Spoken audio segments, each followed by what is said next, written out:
7 rifles, 1 valley, no way out. The moment Captain Ethan Cole heard the first crack of a bullet split the mountain air, he knew. Bravo 6-4 had walked straight into a kill box. 7 enemy snipers, perfectly hidden, perfectly positioned, and not a single ranger could find them. 20 seconds. That's how long they had before the next volley buried them all in the frozen rocks of Karen Ridge. Then a voice came through the team radio. Quiet. Steady. Almost bored. Hold your position. I have eyes on them. It belonged to Maya Voss, the communications girl, the one nobody looked at twice. Nobody was laughing now. If you're new here, hit subscribe and stay until the last frame. Drop your city and country in the comments. I want to see exactly how far this story travels. Like it if it hits you. This one's going to leave a mark. The mountain didn't warn them. That was the thing about Karen Ridge. It didn't growl or shift or give any kind of signal before it tried to kill you. One moment, the world was just cold rock and thin air, and the sound of 9 pairs of boots grinding through loose shale in the pre-dawn dark. The next moment, a bullet punched through the silence like a freight train hitting a paper wall, and Specialist Danny Reyes was on the ground, clutching his left arm, and everyone else was already moving. Contact! Contact left! 12 o'clock high! The shout belonged to Corporal James Jimbo Waller, but by the time the words left his mouth, the whole team was already pressed against whatever cover the mountain offered, which wasn't much. The ridge corridor they'd been moving through was maybe 40 meters wide, flanked by steep rock faces on both sides, and the valley floor was nothing but loose stone and dead scrub brush that didn't stop anything larger than a raindrop. Captain Ethan Cole slammed his back against a boulder and pulled his radio handset off his vest. Bravo 6-4, Bravo 6-4.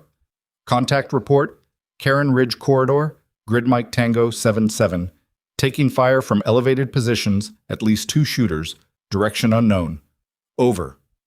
Static. Then a burst of interference. Then nothing useful. He keyed again. Nothing. Cole pressed himself tighter against the rock. Around him, his rangers were in various states of cover. Some crouched behind boulders, some flat on the ground, behind nothing at all, pressing their faces into the gravel like they could will themselves into the earth. Staff Sergeant Rico Alvarez had his rifle up and was scanning the upper ridgeline with the kind of controlled calm that came from doing exactly this too many times. He fired twice. The shots echoed and came back empty. No return fire. No sound of a body. Nothing. "I've got nothing," Alvarez said flatly. "They're dug in." Another crack. This one hit the rock 2 inches above Corporal Waller's helmet and sent chips of stone spraying across his face. Waller swore and dropped lower. 2 inches, he said, almost to himself. 2 inches. Cole counted heads.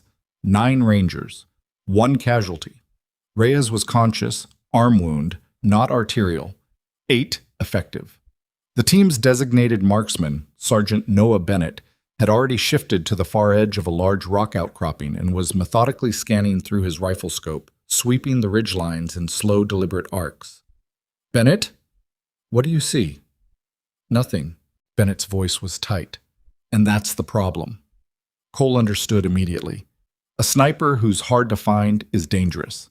A sniper you cannot find at all means they've done something more sophisticated than dig a shallow hide and throw a poncho over it. It meant pre-planned positions, pre-sighted ranges. A team that had been up there for hours, maybe longer, waiting. It meant they'd been expected. "How many you figure, Mezzo?" Cole asked. Bennett pulled back from his scope for just a moment. 5, minimum. The angles don't work with less, but the way those shots are distributed..." He paused. "I'm thinking 7. 7. 1 valley, 9 rangers minus 1 wounded, and nobody could see a single target." Cole keyed his radio again and this time got a partial burst of something that might have been a voice before the interference swallowed it whole. The mountains were eating their comms, which meant the fire support and close air support assets he'd been counting on as an insurance policy were currently about as useful as a photograph of a helicopter. He looked down the line of his team, and then his eyes stopped. But she was crouched behind a low shelf of rock about 8 meters to his right, not quite in the main cluster of rangers. She hadn't broken. She hadn't screamed. She was pressed against the stone with her radio pack still mounted on her back. the AN/PRC 152, heavy and angular, making her silhouette broader than everyone else's. And she was looking at the ridgeline. Not panicking, not praying, looking. Maya Voss, 29 years old. Listed on the mission roster as a communications and signals specialist, attached to Bravo 64 for the duration of the Karen operation as technical support. She spoke 3 languages fluently, English, Pashto, and 1 regional dialect the intelligence briefers had specifically requested she be present for. She weighed maybe 130 pounds and had spent the entire 40-minute approach march in the back third of the formation, saying almost nothing to anyone, which suited most of the team fine. She was, as far as the Rangers were concerned, the radio lady. Bennett had said it during the pre-mission brief back at the forward operating base, just loud enough for half the tent to hear. She looks like she's never fired a rifle.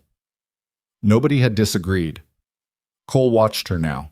She wasn't watching the obvious angles, wasn't looking where the shot seemed to be coming from, wasn't tracking the most recent muzzle signature like everyone else was.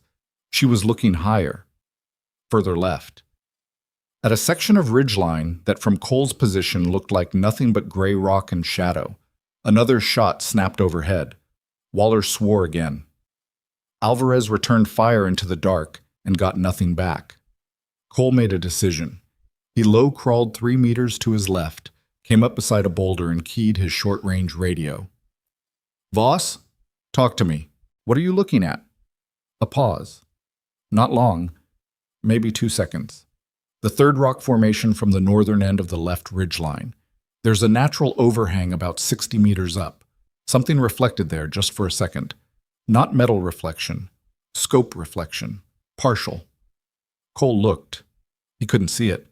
The ridgeline was a mess of shadow and pre-dawn gray, and he didn't have a scope up. "You sure?" Another pause, then, "No. But the shot vectors don't work otherwise. If they're using the south-face positions, the geometry is wrong for where Reyes went down. The angle of entry on his wound was—" She stopped.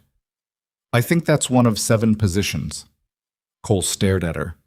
Through the chaos and the intermittent crack of incoming fire and the weight of 9 lives sitting on his shoulders, something in his chest went very still.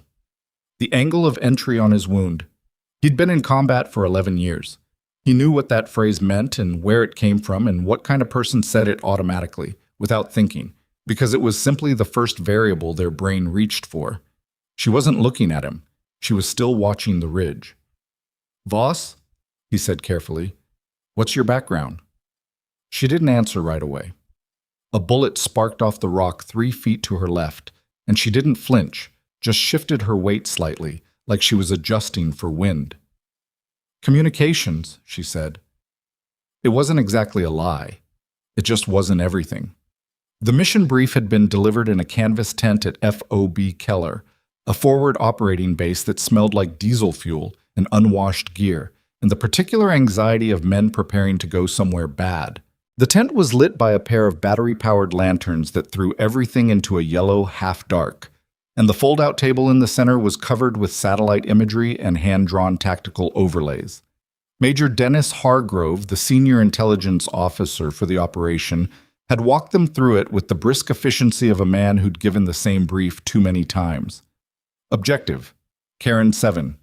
Enemy communication relay station established approximately 19 days ago. Here, he tapped the map. Inside the Northern Ridge Corridor. Current assessment: Light security force. 12 to 15 personnel, limited heavy weapons. Route: approach from the southwest, move through the Caron Ridge Corridor. Hit the station at first light. Destroy the relay infrastructure. Extract via primary LZ on the eastern plateau. He'd paused and looked around the tent. Questions? Bennett had raised his hand. What's the intel confidence level on that head count? Moderate.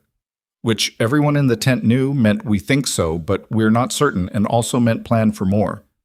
What about the corridor itself? Cole had asked, studying the satellite image. The Caron Ridge Corridor was the kind of terrain that made tactical planners nervous. A natural channel between 2 elevated ridgelines, narrow, with limited exit options once you committed to it. The corridor is assessed as clear, Hargrove said. No evidence of prepared positions on the ridgelines based on current imagery. When was the imagery taken? A slight pause. 72 hours ago. Cole had looked at the map for a long moment and said nothing else, because there was nothing useful left to say. The mission was the mission. You went in with what you had, you adapted to what you found, and you brought your people home. He'd noticed Maya Voss during the brief, not because she did anything conspicuous, but because she didn't. While most of the team was focused on the map and the imagery and the route, she was looking at the terrain elevation chart pinned to the right side of the board. Not the objective, not the extraction, the corridor. He'd filed it away and moved on. She'd showed up at the staging area an hour before movement with her gear already packed and her equipment checked. She moved efficiently, which Cole noticed. A lot of people attached to ranger elements for specialist roles spent the last hour before a mission triple-checking their kit, with the jittery energy of people who weren't entirely sure they belonged there. Maya had arrived, found a spot along the tent wall, set her pack down, and sat quietly reading a dog-eared topographic map of the target area. Bennett had looked at her and made his comment. A few others had laughed, not loudly, but enough that it landed the way it was intended. Maya had looked up briefly, met nobody's eyes in particular, and gone back to her map. Cole had watched it happen and had the first faint sense that the woman was something other than what she'd been briefed as. Not because she reacted badly to Bennett's comment, but because she didn't react at all. In his experience, people who were genuinely out of their depth in a combat-adjacent environment always reacted to that kind of dismissal, even if it was just a slight stiffening of the spine or a forced neutral expression. The effort of not reacting was visible. Maya had shown nothing, like the comment had arrived in a language she didn't speak. During the approach march, she'd slotted into position without being told, third from the rear, which put her near the center of mass of the formation's overall movement, but outside the point element's exposure. Either she'd done this before, or she'd been briefed well enough to understand formation geometry instinctively. She moved quietly. That was the first real thing Cole cataloged. Not just quietly in the sense of not talking, quietly in the physical sense, placing her feet deliberately, reducing her audio signature the way soldiers spent months in mountain warfare training learning to do. The ridge was loose shale in sections, and loose shale was basically a percussion instrument. It announced footfall with a dry clatter that carried further in cold mountain air than most people expected. Most of Cole's rangers still made noise. Professionals made less noise. Maya made almost none. She also read terrain in a way that Cole found himself watching from his position at the front of the formation. Twice during the approach, she'd slowed, not stopped, not alarmed anyone, just adjusted her pace. And both times it had been at points where the corridor narrowed and offered potential concealment for an observer. She hadn't said anything about either of those points. She'd just looked at them differently than the ground around them and kept moving. At approximately 3 hours into the approach, Alvarez had moved back to check on her, a standard welfare check, the kind you did with attached personnel to make sure they were keeping up and not carrying equipment issues that could slow the whole formation. "You good?" he'd asked. "Yes." She'd paused for a beat. "The air smells different here." Alvarez had looked at her. "What?" "Thermal shift. The temperature gradient on the left face changed about 400 meters back." "Could be nothing. Could be body heat." Alvarez had stared at her for a moment, then looked at the left ridgeline, then back at her, then walked back to the front of the formation and reported it to Cole. Cole had shifted the formation spacing and increased visual scanning on the left face. 20 minutes later, the shooting started. "Voss?" Cole's voice was low and deliberate. Another burst of incoming fire rattled the rocks 20 meters further up the corridor, and the Rangers returned fire at angles that might or might not have been correct. "I need you to tell me what you actually are." She turned her head and looked at him for the first time since the contact started. Her expression wasn't frightened, wasn't calculating. It was something that Cole, with his 11 years of accumulated combat experience, recognized as the face a person makes when they've been carrying a weight for a long time, and they're trying to decide whether it's the right moment to put it down. "I need to see the far left ridgeline from a different angle," she said. "There's a secondary position, I think, at the junction of the rock shelf and the northwest face. If I can get eyes on it, I can give you accurate positions on all 7. How are you going to do that from here? She reached behind her and unzipped a side compartment of her pack. Not the radio pack. The secondary bag she'd been carrying on a shoulder sling all day. The one everyone had assumed was a gear overflow bag or additional comms equipment. She pulled out a rifle scope.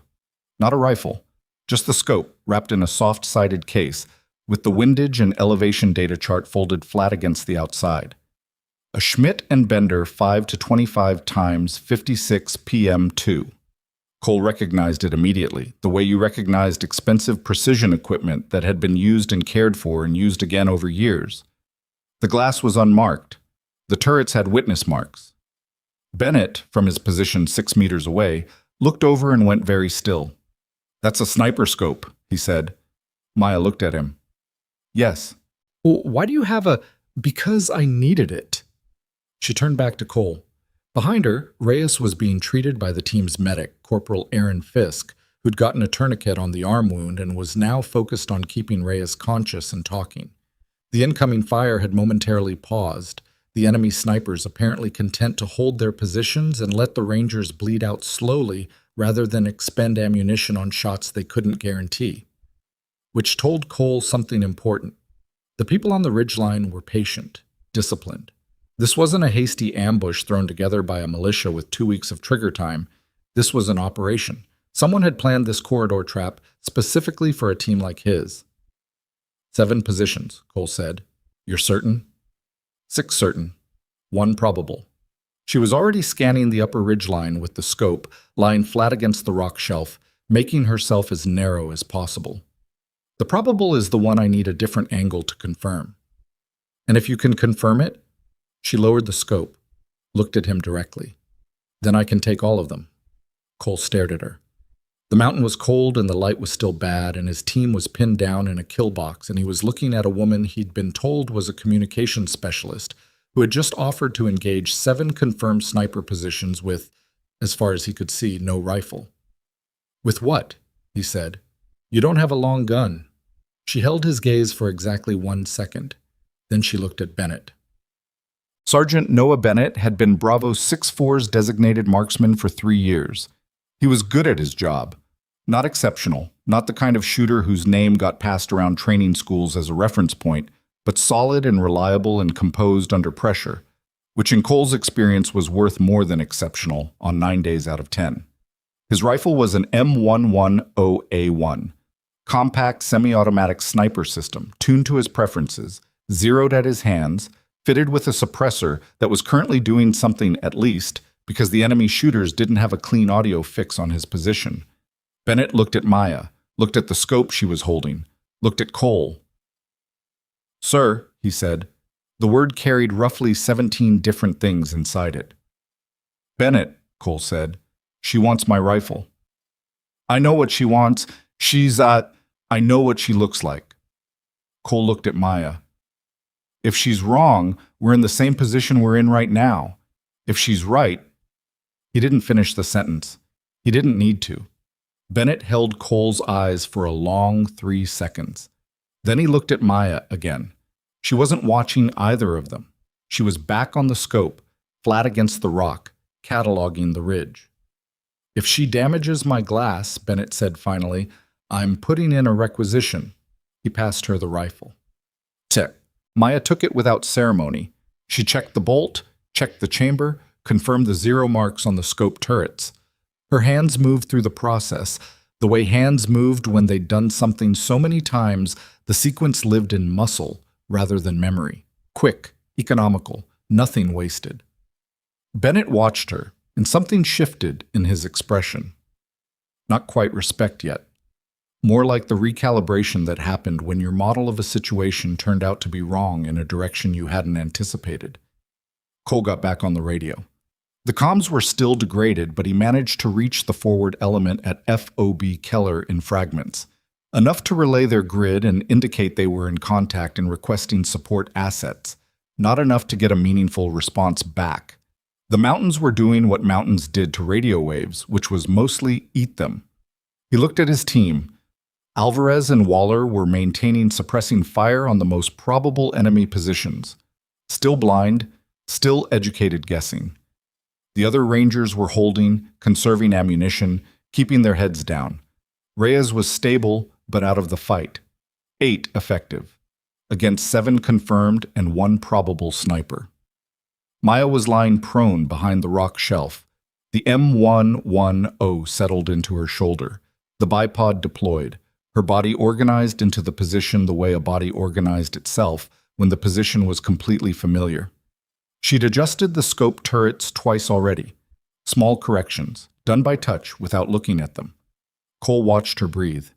In the chaos of a live firefight, most people's breathing became fast and shallow, which was biology and not cowardice, the body preparing itself for violence. Maya's breathing had slowed. Cole had seen this before, but not often, and only in a specific type of person. "Contact, North Ridgeline, position 1, she said quietly. Her voice was almost conversational. "Range, 430 meters. Wind, left to right, 6 miles per hour. Slight elevation advantage." "You have a target?" Cole said. "I have targets." A pause. "I need suppressing fire on the south-facing positions. Positions 4 and 5, approximately 280 meters, south face. Keep them occupied for 12 seconds. Cole looked at Alvarez and held up 2 fingers and pointed south. Alvarez caught it instantly, gestured to Waller, and both men shifted their fire to the south face and opened up on the probable positions with controlled, aimed shots. The mountain got loud, and in the noise, Maya stopped breathing. The world shrank to a scope, a trigger, a 400-meter gap of cold mountain air, and a man who'd made the mistake of believing he was invisible. The first shot broke. Flat, clean, swallowed by the ambient noise of Alvarez and Waller's suppression. Then Maya cycled the bolt, smooth, unhurried, the brass case spinning away off the rock, and moved to the second position. "Position 2, she said, 390 meters. The second shot broke. Cole heard, or thought he heard through the noise, a sound from the North Ridge line that was not rock or wind or gunfire. She moved to the third. "Position 3, 460, slight left cant on the hide. He's compensating for something, wind or flinch. He's been here a long time." The third shot broke. By now the enemy fire had become noticeably disorganized. The tight, disciplined pattern of the original ambush, the patient, methodical shooting from multiple fixed positions, had started to fray. 2 of the surviving positions began firing more rapidly, less accurately, the shots going wide and high. They know something's wrong, Cole thought. They just don't know what. "Position 4, Maya said. Her voice hadn't changed, same temperature, same pace. "Direct line 290, he's moving, partial exposure, he's repositioning." A moving target at 290 meters under combat stress, on a cold mountain, with borrowed equipment. The fourth shot broke. The moving stopped. "Position 5. Pause. Longer this time, maybe 4 seconds, which felt like a year. "He's pulled back into the shadow. Wait." Cole held his breath. "There." 5th shot. Alvarez, who had been watching the south face, looked over his shoulder at Maya with an expression Cole had rarely seen on the man's face. "Position 6, she said. "Far left, the junction I mentioned. I had it wrong by 10 meters. He's slightly inside the overhang, not at the edge. 395 adjusted." 6th shot, and then silence. Not the complete silence of a dead mountain. There was still wind, still the faint groan of the ridge settling in the cold, still the ragged breathing of 8 rangers who'd just watched something they were going to struggle to describe later, but the particular silence of incoming fire that had stopped. Maya didn't move from her position immediately. She kept the rifle on the ridgeline, scanning slowly, methodically, the scope moving in small, deliberate arcs. "Position 7, she said. "I had it as probable. I'm confirming now." 30 seconds. Nobody spoke. "He's gone," she said finally. "Gone as in," Cole started. "Gone as in not where I thought he was. He moved before the shooting started. He may have repositioned." She paused. "Or he was never there and I miscounted." Cole processed this. 6 confirmed, 1 unknown. The fire had stopped. He looked at his team. Everyone was alive. Reyes was wounded but stable. The kill box, impossibly, had not killed them. He looked at Maya. She was already removing the scope, unhurried, going back through the same motions she'd used to mount it. She handed Bennett his rifle back. He took it without speaking, turned it over in his hands once, and looked at the brass cases on the ground around her position. 6 cases. He picked one up, looked at it, put it in his vest pocket. Cole stood up slowly, one hand braced on the boulder, his eyes still moving across the ridgelines out of habit. The pre-dawn light was beginning to gray out the sky to the east, and the mountain was taking on definition, losing its undifferentiated darkness. "Voss," he said. She was zipping the scope case back into her bag. She looked up. "Who are you?" She held his gaze for a moment. Then she looked back down at her bag and finished closing the zipper. "Right now," she said, "I'm your radio operator." Somewhere above them, up on the north ridge line, where the air was thinner and the rock was darker, the 7th position remained silent. Not because it was empty, because whoever was there was waiting. And he had just watched Maya Voss eliminate 6 of his people in under 50 seconds. The 7th position stayed quiet for 11 minutes. Cole timed it. He stood behind the boulder with one eye on the ridgeline and the other on his watch, counting the seconds the way you counted them when your gut was telling you something your brain hadn't processed yet. Around him, the team moved through the immediate post-contact routine. Alvarez and Waller pushing out to covered positions at both ends of the corridor to establish a hasty perimeter, Bennett scanning the ridgelines with his scope. Fisk finishing up on Reyes's arm and getting him vertical and mobile. The other Rangers checking their ammunition and gear with the quiet efficiency of men who knew the fight probably wasn't over. Maya hadn't moved far. She was sitting with her back against the rock shelf, radio pack still on, the secondary bag closed and resting against her right knee. She was eating a nutrition bar, tearing small pieces off with her teeth, chewing slowly, looking at nothing in particular, like she was waiting for a bus. Cole watched her for a moment, then walked over and crouched beside her. "The 7th position," he said. "What's your read?" She finished chewing before she answered. "He broke contact before I started shooting. Either he heard something that spooked him, or he was never a fixed position shooter. He was mobile. Overwatch. Coordinator. Probably." She took another small bite. "Which means he has comms with whatever's waiting at the objective. They know we survived the corridor." Cole looked at the eastern sky. Gray was becoming pale gold at the edges, which meant maybe 40 minutes before real daylight. The objective, the communication relay station designated Karen 7, was another 2 kilometers up the valley, beyond the corridor's northern exit. "We can still complete the mission," Alvarez said from behind him. Cole hadn't heard the man approach, which was either a testament to Alvarez's fieldcraft or an indication of how much the last 30 minutes had cost Cole in terms of situational awareness. Probably both. "I know we can," Cole said. "Reyes needs evacuation." "I know that too." He stood up and looked at his team. 8 men and 1 woman who had just survived something that should have killed them, in a valley that had been specifically prepared to do exactly that. The Rangers looked back at him with the flat, steady expressions of people who were tired and cold and had adrenaline metabolizing out of their systems and were waiting to be told what to do next. "Fisk," Cole said, "Reyes's status." Corporal Fisk looked up from where he'd been checking his medical bag. "GSW, left arm, through and through, missed the artery. He's mobile, he's coherent. He's going to need a surgeon inside 6 hours for proper debridement, but he's not going to bleed out on us." "Can he walk?" Reyes himself answered, from against the rock where he was sitting with his arm wrapped and his face the color of old concrete. "I can walk, sir." Cole nodded. Then he made the decision he'd been circling for the past 2 minutes. "We complete the mission. Reyes stays mobile, rear of formation, Fisk with him. Voss," he looked at her, "you're moving up. I want you on point with me." The silence that followed lasted maybe 3 seconds, which in the specific emotional atmosphere of a combat team that had just been through the last half hour felt considerably longer. Bennett's expression flickered. Waller looked at the ground. Alvarez kept his face completely neutral, which was its own kind of statement. Nobody said anything. Cole looked at Bennett specifically, waited. Bennett looked at the M110 in his hands, then at Maya, then back at Cole. "Yes, sir," he said, in a tone that indicated he had several other things he wanted to say and was choosing, professionally, not to say them. Maya was already standing, pack adjusted, moving to the front of the forming column without waiting to be told twice.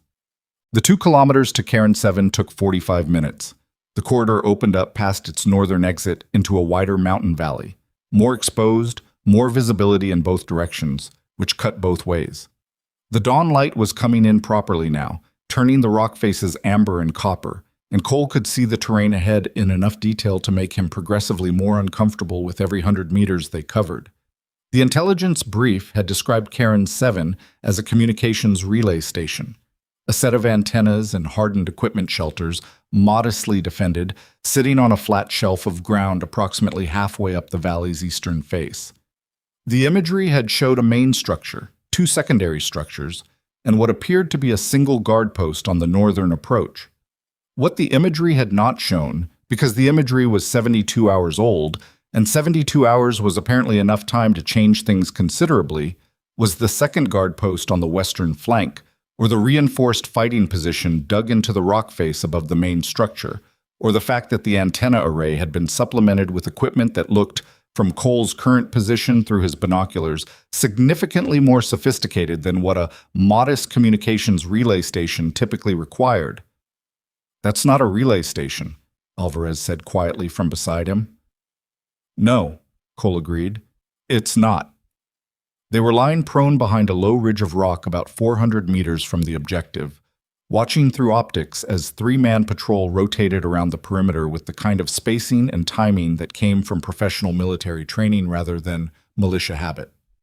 "I count 14, Bennett said. He was on the scope. Minimum. Could be more inside the main structure." "Heavy weapons?"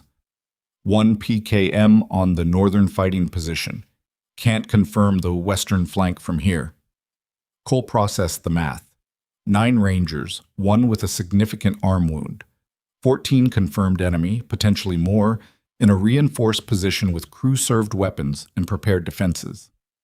The original mission parameters had assumed a quick strike against a lightly held position. What they were looking at bore no resemblance to that assessment.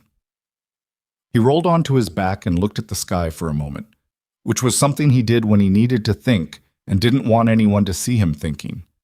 Then he heard Maya's voice, low and even, from his left. "The western flank position has a dead ground problem." He turned his head. She was prone beside him, the spotting scope she'd produced from her bag, another piece of equipment nobody had known she was carrying, pressed to her eye. "What?" "The western flank guard post. Whoever sighted it was working from the map, not the ground. There's a fold in the terrain about 60 meters below and left of the position. A dry creek channel, looks like. It cuts up toward the objective from the south and exits inside the outer perimeter. They can't see it from the guard post because the angle is wrong." Cole came back up onto his elbows and looked. He couldn't see the fold from his position, but he could see the western guard post, and now that she'd described it, he could see that its sight lines were constrained in a way that the people who built it might not have fully appreciated. "You can see this from here?" he said. "I'm looking at the shadow pattern," she said. "The shadows don't match the terrain unless there's a depression in the ground that isn't showing in the imagery." Alvarez made a sound, not quite a word. Cole looked at Maya steadily. "You've done ground assault reconnaissance." It wasn't a question. She answered it anyway, indirectly, by not denying it, and by keeping the spotting scope to her eye, and by saying, "The channel is probably 40 centimeters of water and loose rock, maybe less. If you go in low and slow and you don't rattle your equipment, you can get to within 20 meters of the perimeter without being observed from either the northern or western posts."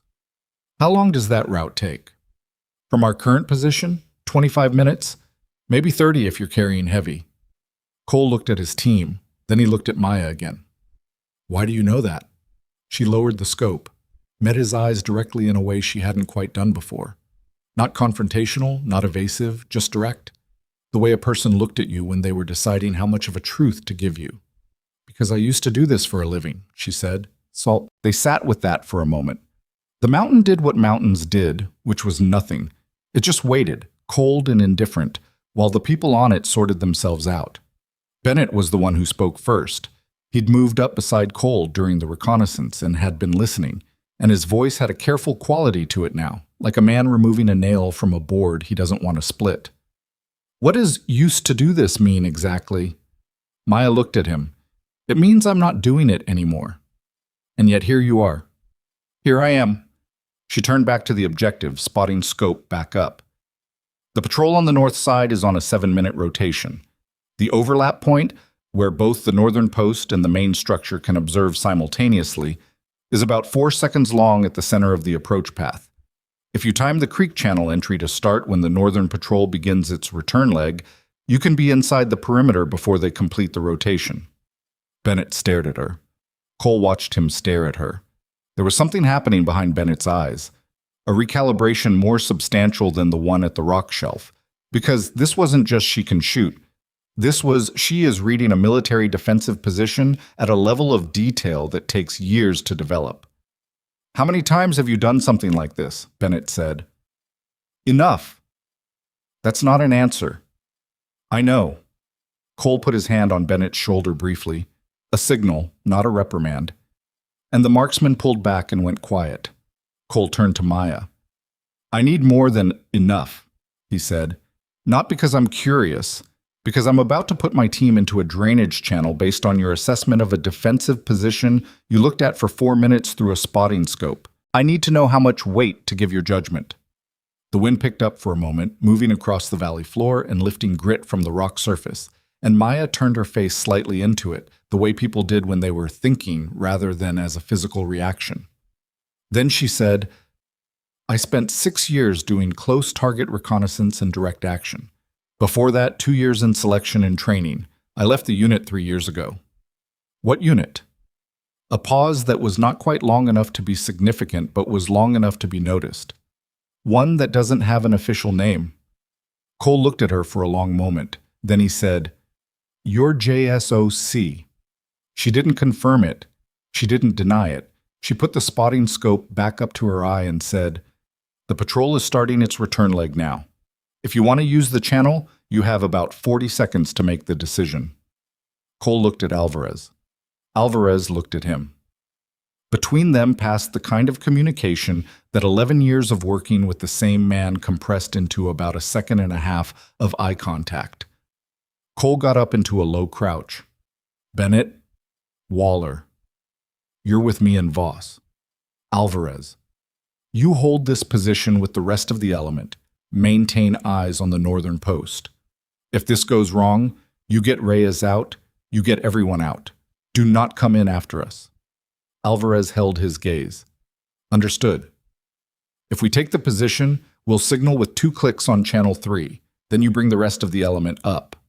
2 clicks. Channel 3, Alvarez repeated. Cole looked at Maya. "Lead." One. The creek channel was exactly what she'd described. Shallow, rocky, cold water, moving slowly across a bed of loose flat stones that shifted underfoot with the specific malice of terrain that wanted to make noise at the worst possible moment. Maya moved through it in a half-crouch, her boots finding each placement before committing weight, the spotting scope stowed, and the only thing in her hands being the personal sidearm she'd pulled from her hip holster, a Glock 19 that Cole noted had a suppressor already threaded. She'd come prepared for more than radio work. That much was beyond question. Behind her, Cole followed her foot placement exactly. Behind him, Bennett and Waller did the same, both men having set aside whatever they felt about the situation in favor of the immediate practical requirement of not getting killed, which in Cole's experience was how most operational disagreements got resolved anyway. The channel was cold. The water came over the top of Cole's boots within the first 20 meters, and the cold was the immediate, biting kind that moved up through the ankles and into the calves and made the body want to take sharp breaths, which he controlled by conscious effort. Maya had warned them, "Don't pull your feet up fast, slide them forward. Any sudden movement against the current creates turbulence you can hear from 15 meters. She moved like she'd done this in water before, in the dark, in worse conditions than this. Cole found himself watching the way she moved, not admiringly, just analytically, the way you watched anyone who was demonstrating something you needed to learn quickly. And what he saw was economy. Nothing wasted. No adjustment that wasn't necessary, no movement that wasn't purposeful. The efficiency of someone who had been in enough bad places that they'd long since stripped everything down to what actually mattered. They covered 40 meters in just under 6 minutes. At the 40-meter mark, the channel bent left, and the terrain above it opened up into the shallow fold Maya had described. A depression barely visible from the outside, maybe 2 meters wide, angled upward toward the perimeter at a grade that kept them below the sight line of the western guard post as long as they stayed low. The edge of the outer perimeter wire was 20 meters ahead. Maya stopped, held up a fist. They froze. From above and to the right, the northern guard post, came the sound of voices. 2 men, close enough that the language was identifiable as Dari, far enough that the words were indistinct. The voices moved, passed overhead, at an elevated angle, faded. Maya waited 12 seconds after the voices stopped. Then she moved her fist to a flat palm, move, and went forward. At the wire, she stopped again and produced a pair of wire cutters from a pouch on her left thigh. Not pliers, not a multi-tool. Actual purpose-built wire cutters, the kind that didn't exist on a standard communications specialist's load list. She cut the wire in 4 places, creating a gap wide enough for a man with gear on his back to pass through without catching. She went through first. Cole followed. Bennett, Waller. Inside the perimeter, Maya immediately pressed right, moving along the interface of the rock shelf that formed the station's eastern boundary, putting solid stone between their position and the main structure. She moved to the corner of the shelf and stopped, and Cole came up beside her and looked. The main structure was a prefabricated hardened shelter, maybe 8 by 12 meters, with an equipment mast rising from its roof that was considerably taller and more sophisticated than the satellite imagery had suggested. A power generator hummed on the structure's southern side.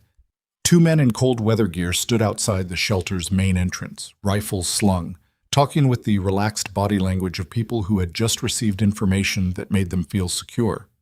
Whatever the mobile 7th shooter had relayed to them, that the Ranger element had been neutralized in the corridor, probably, had reached this position. The defenders weren't on high alert. They were waiting for confirmation of a success they'd already been told about. Cole looked at the 2 men outside the entrance, then at the structure, then at Maya. She was looking at the mast. "That's not a relay antenna," she said quietly. "I know. That's active collection, broadband intercept with directional array." She paused. "Whoever built this station is running signals intelligence against your FOB, against your command net." Cole stared at the array. A cold feeling moved through him that had nothing to do with the water in his boots. "How long has this been operational?" "The array looks weather-worn. Months, at least." She turned to look at him. "Everything you've transmitted on your command net for the past several months, frequencies, call signs, operational schedules, they've been collecting it." Cole held that thought for exactly as long as it took to understand its full implication, which was not very long, and then he put it aside because he could not do anything about it in the next 60 seconds, and 60 seconds was what he had. "We destroy the station," he said. "The array, the shelter, the generator, everything." "Yes. And then we find out how deep this goes." He looked at his team.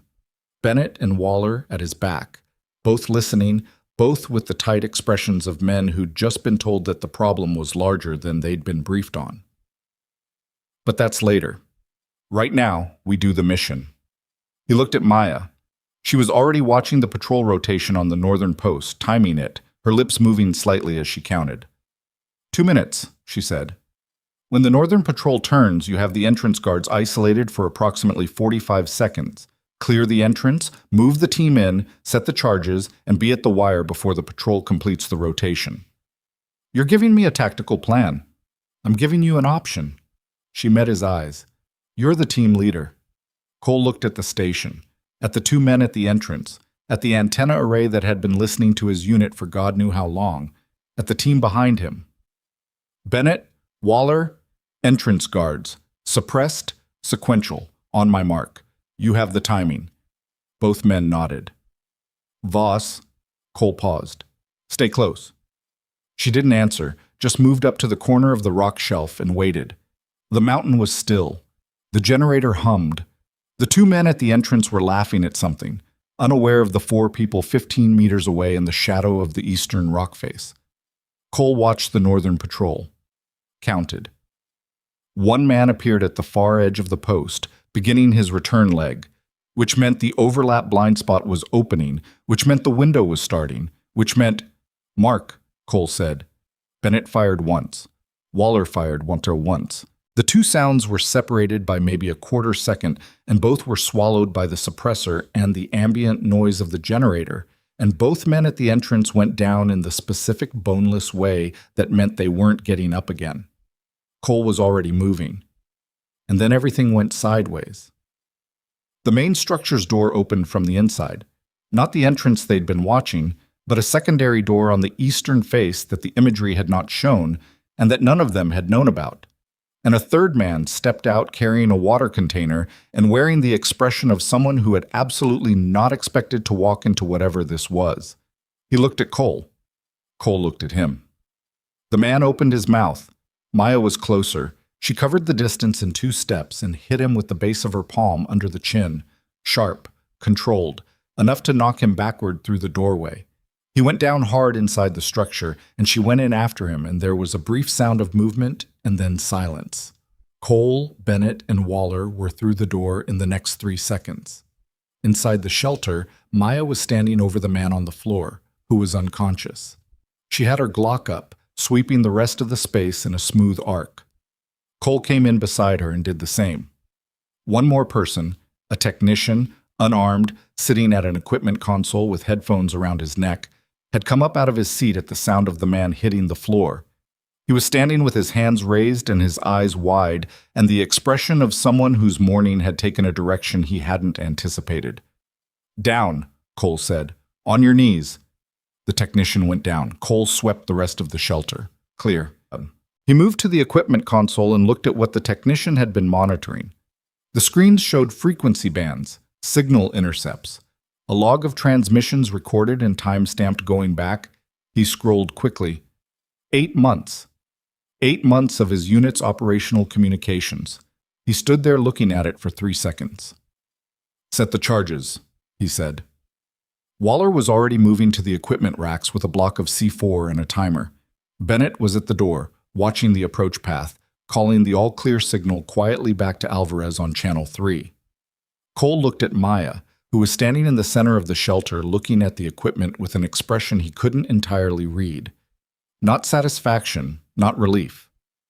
Something more complicated. "You've seen a setup like this before," he said. She turned and looked at him. "Yes." "Where?" She held his eyes for just a moment. Then she looked at the equipment. "Different country, different target, same outcome." "What happened in that one?" She was quiet long enough that Cole thought she wasn't going to answer. Then she said, "We found it too late."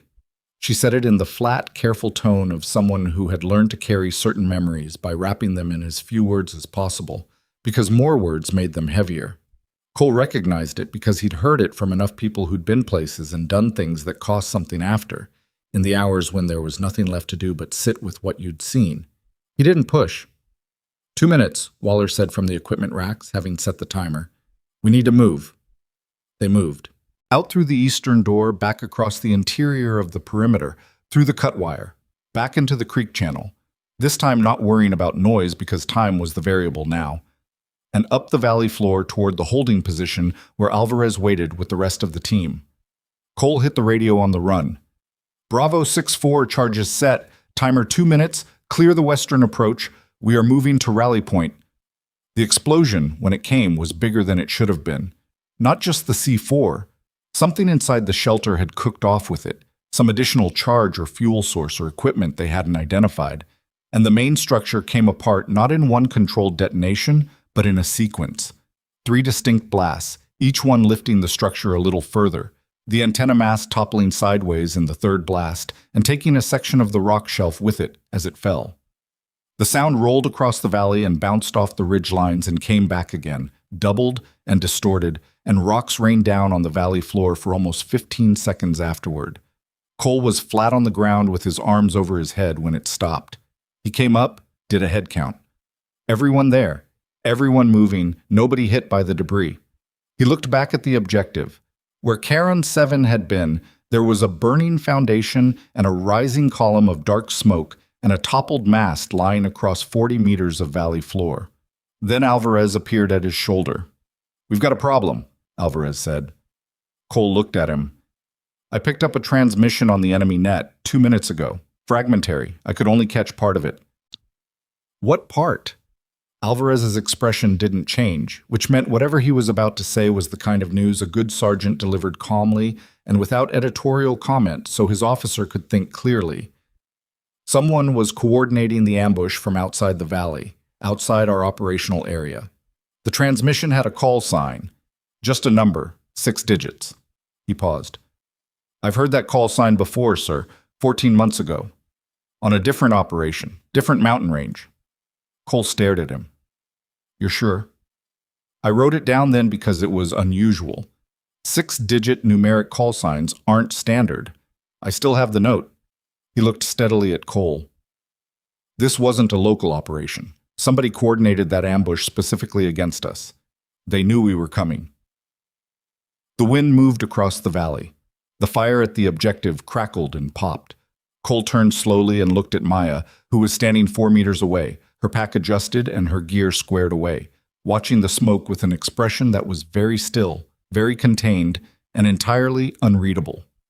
She hadn't reacted to Alvarez's report, but she'd been close enough to hear it, and Cole had the sudden, very specific feeling that she had already known. Cole didn't ask her directly. Not yet. He filed the moment away.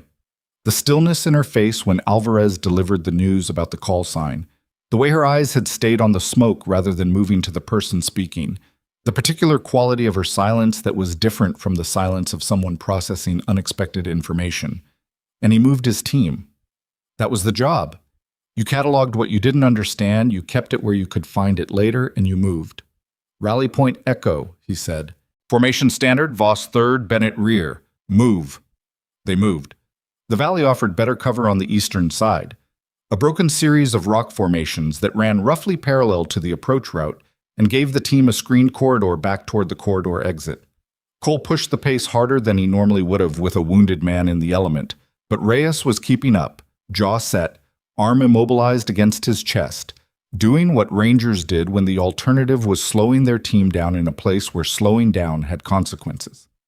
The smoke from Karen 7 was visible for kilometers. Anybody in this valley who hadn't already known something was happening knew now. Cole got back on the radio during movement. The comm situation had improved marginally once they cleared the corridor's northern exit. He was getting partial transmissions through, enough to relay their status and request extraction asset confirmation, not enough to get a clean two-way conversation going. FOB Keller acknowledged in fragments. The extraction helicopter was on standby at a forward refuel point 40 minutes out. The primary LZ on the Eastern Plateau was still the plan.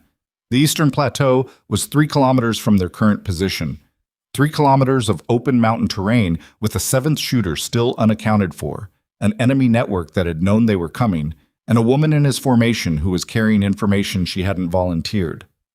Cole ran the variables and kept moving. They reached a natural defensive position, a cluster of large boulders on a slight rise above the valley floor, at approximately 40 minutes past the objective's destruction. Cole called a halt and put the team into a hasty perimeter while he pulled out his map and oriented to the terrain ahead. The route to the Eastern Plateau ran up a series of switchback ridges, gaining about 400 meters of elevation over 2 kilometers, exposed in sections, the kind of ground where a patient shooter with good positioning could make the next 40 minutes very unpleasant. Alvarez crouched beside him. If the 7th man is still mobile, he has 3 good positions between here and the plateau. I know. We don't have the range assets to clear them without eyes on. I know that too. So we need... Alvarez stopped, looked across the perimeter to where Maya was crouched beside a boulder, the spotting scope out again, working the terrain ahead. We need her. Cole said nothing. Sir, Alvarez said quietly, and the way he said it was different from his usual register. Not operational, not the careful neutral of a senior sergeant reporting facts. Personal. What she did in the corridor, the channel, the station, that's not SIGINT training. That's not even standard JSOC direct action. That's... He paused, searching. I've worked with SAD officers who didn't move the way she moves. Cole looked at him. What's your point?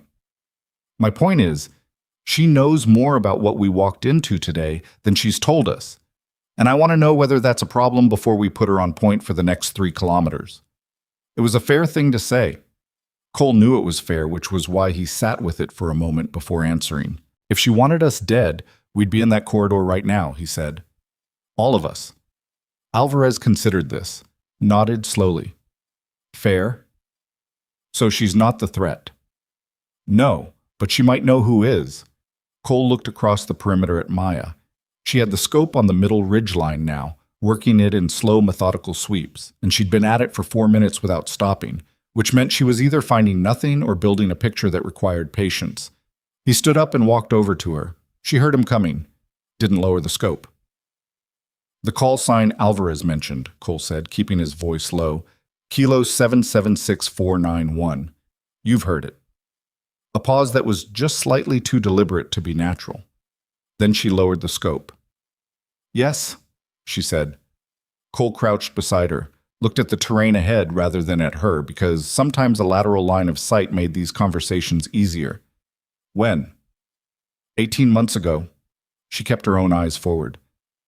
Operation in a different theater. We were targeting a network that was running coordinated ambushes against coalition units, specifically against small element insertions. The signature was the same: pre-placed multiple sniper positions, fixed kill zones in terrain corridors, Overwatch coordinator running comms to a remote station. Cole processed this. The same network. The same methodology, the same call sign architecture. We called them the Architect Network internally because of the level of planning. She paused.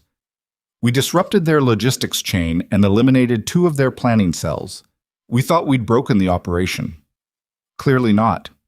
Clearly not, she agreed. Her voice was flat, but not emotionless. The flatness was the kind that required maintenance, that cost something to sustain. Cole turned his head and looked at her. And you being here, sis, attached to my unit, on this specific operation, that's not a coincidence. She met his eyes. No. Who sent you? She held his gaze steadily, not defensively, not evasively, more the way a person looked at you when they were measuring the distance between what they could say and what they couldn't, and trying to find the boundary accurately. People above my pay grade and yours decided that if the Architect Network was reactivating in this sector, they wanted someone embedded with the most likely target element. Someone who could identify the network's signature in real time and relay confirmation. Relay to whom? To an analysis team running parallel to this operation. And the mission to destroy Karen 7 was real. The station was real. Both things are true simultaneously. She broke his gaze and looked back at the terrain. I wasn't told to let the ambush happen, if that's what you're asking. I wasn't running a controlled scenario at your team's expense. Something shifted in her voice, a tightening that she controlled quickly, but not quite quickly enough. I was trying to prevent exactly what happened in that corridor. Cole looked at her for a moment longer. Then he said, You warned us about the ambush approach, before the shooting started. Yes. Nobody listened. No. A beat. They rarely do. Cole straightened up, stood there for a moment with his hands on his vest straps, looking at the ridgeline ahead and working through what she'd told him and what it changed. It changed the tactical picture. It didn't change the immediate requirement, which was to get his team off this mountain. But it changed what happened after, what questions got asked, what reports got written, what the next 48 hours looked like at levels above a 9-man ranger element in the field. When we get to the LZ, he said, you're going to brief me on everything you know about this network, every detail you can share. Yes.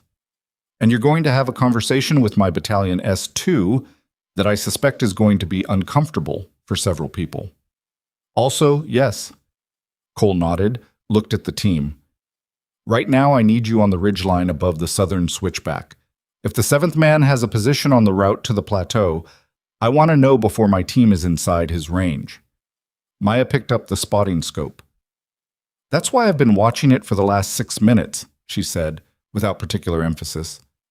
Cole almost said something else, decided against it, walked back to Alvarez and said, "We move in 5. The first switchback was clean. Cole pushed the team through it in staggered bounding, 2 men moving, 3 covering, alternating, with Maya on the high side of each bound, spotting scope working the terrain above them. The elevation gain was steep enough that Reyes was starting to show it, his face doing the thing faces did when a body was working harder than a wound wanted it to, but he didn't slow, and he didn't ask to stop, and Cole watched him without making it obvious that he was watching. They cleared the first switchback and moved into the rocky approach to the second. The second switchback was where the terrain opened up, a 100-meter traverse across a relatively flat shelf before the route angled upward again. Open ground, limited cover, the kind of section that made experienced soldiers feel the space between their shoulder blades in a particular way. Maya stopped at the base of the traverse. "Wait," she said. Cole put his fist up. Team froze. She had the scope on the far end of the traverse, the point where the route bent around a rock buttress and started climbing again. She held it there for a long moment, then moved it left, then stopped. "Left of the buttress," she said. 200 meters past it, there's a flat section of rock face, dark band of stone, horizontal, maybe 8 meters wide, about 30 meters up from the valley floor. Cole looked. Without magnification, it was just rock. "What about it?" "The color is wrong on the left edge. The rock should be uniform. Same geological layer. But the left third of that dark band is slightly different, like something's covering it." "A hide," Bennett said from behind Cole's shoulder. He'd come up quietly during the halt. His voice had a different quality now than it had at any point in the previous several hours. The edge was gone from it, replaced by something more focused, more neutral. Professional recognition of a professional problem. Painted canvas or netting that matches the rock face. Good construction. I didn't see it. "You weren't looking at the color differential," Maya said. It wasn't a rebuke, just a fact. "Can you get an angle on it from here?" Cole asked her. She lowered the scope, did some math in her head. Cole could see her doing it, the brief internal calculation. "Not from here. The geometry's wrong. I need to be elevated by about 20 meters and moved left by..." She looked at the terrain. "Maybe 40 meters. There's a secondary path that cuts up through the rock field on our left." "You take that path, you're exposed for 60 meters, Alvarez said. 45, she said. The last 15 curve back into cover. 45 meters of exposed ground with a sniper potentially 200 meters away, Bennett said. The professional flatness had cracked slightly. He wasn't dismissive anymore, but something more complicated. A man arguing against a plan he could see the logic of.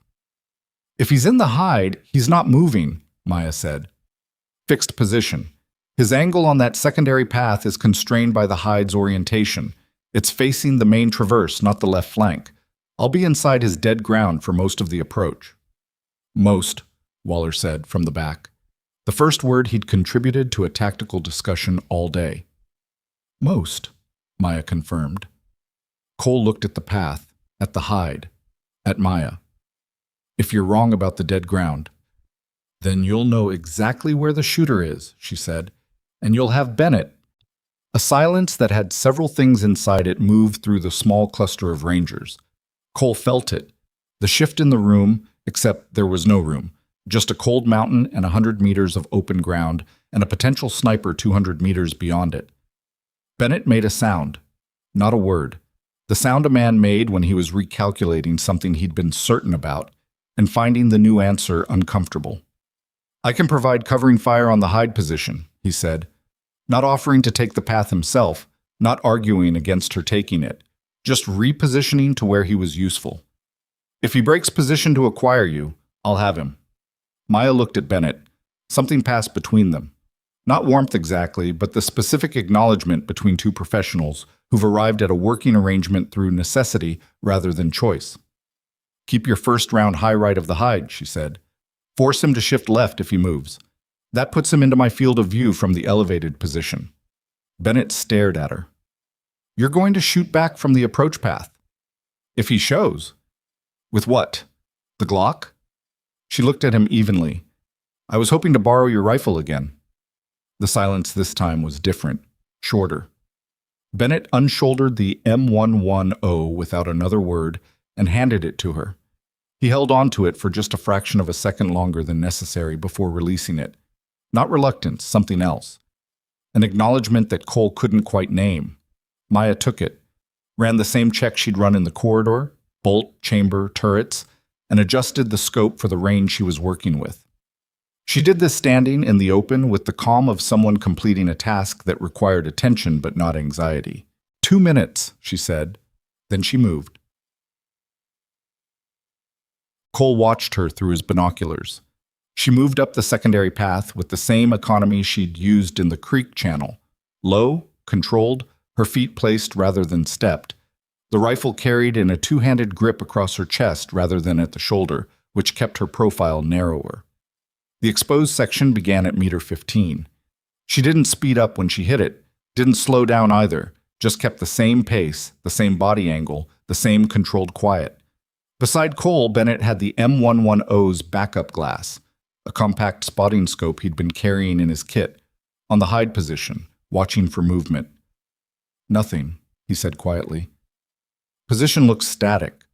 Cole kept his eyes on Maya. Meter 20, 30, 40. The path curved back toward the rock field at the 45-meter mark, and she disappeared behind an outcropping, and Cole held his breath without quite meaning to. 12 seconds. Then her voice came through on the short-range radio, barely above a whisper. I have eyes on the position. He's here. Cole's jaw tightened. Can you take him? A pause. Longer than any of the pauses in the corridor. Cole heard something in it. A texture to the silence that was different from tactical calculation. Something that took a moment more than it should have. Yes, she said. Then, wait. Voss, wait! Her voice had changed. The operational flatness was still there, but underneath it something else had broken surface. I know this position, the construction, the way the netting is pinned, the support anchor on the upper right. I've seen this before. Cole and Bennett exchanged a look. Clarify, Cole said into the radio. Another pause. Longer. 18 months ago, the operation I told you about, the Architect Network. Her voice was very controlled now, controlled in the active sense, the way a person controlled something that wanted to move. We lost 2 people on that operation. One of them, my spotter, was killed by a coordinated shot from a hide position. The construction was identical to this one, same anchor configuration, same netting pattern. Cole understood what she was telling him, not just tactically. He understood what the moment cost her to be in. Voss, he said, is this the same shooter? The pause this time was the longest yet. When she answered, her voice had stripped itself down to something fundamental, something below professional composure and tactical language, something that was just true. I think so, she said. Yes. I think this is the man who killed Marcus. Marcus. The name landed in the open air of the radio channel and stayed there. Cole said nothing for a moment. Then, can you still take the shot? He heard her breathing. Slow, deliberate. The breathing of a person reconstructing something they deliberately dismantled. Yes, she said. Give me 90 seconds. Cole looked at his watch. 90 seconds. Well, what happened in those 90 seconds, Cole could only reconstruct partially afterward, because he could not see her from his position, and the radio stayed silent. He knew she'd been a sniper. He knew she'd walked away from it 3 years ago, and that the walking away was connected to something on an operation that had cost lives, including someone close to her. He'd understood this in the abstract from the way she'd said we found it too late, from the way she'd been carrying everything a little tighter than purely tactical necessity required. He hadn't known the name Marcus until 20 seconds ago. He hadn't known that the shooter 200 meters up the valley face was the thread that connected 18 months ago to right now. He checked his watch. 45 seconds. Bennett was still on the hide position. Movement, he said quietly. Shooter is adjusting. He's shifting his angle. He's acquired something on the path. A pause. He's got eyes on the path she used. He's looking for where she went. He knows someone came up that way? He knows something came up that way. He doesn't have a target yet. Cole keyed the radio. Voss, shooter is scanning your approach path. How long? Her voice came back immediately, which meant she'd been ready. 10 seconds. He may break position to... I know. A breath. Don't talk to me. Cole lowered the radio. Bennett watched the hide. He's coming out of the position. Partial exposure, right edge. He's trying to get an angle on the... The shot broke. One sound.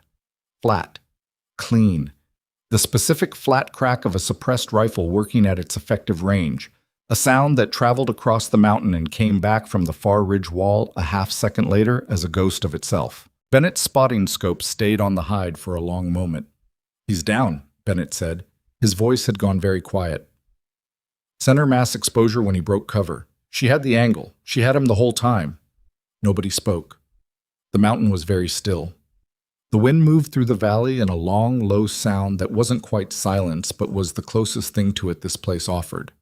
Then Maya's voice on the radio, and what struck Cole, later, when he had time to sit with it, was that it sounded exactly like her voice always sounded.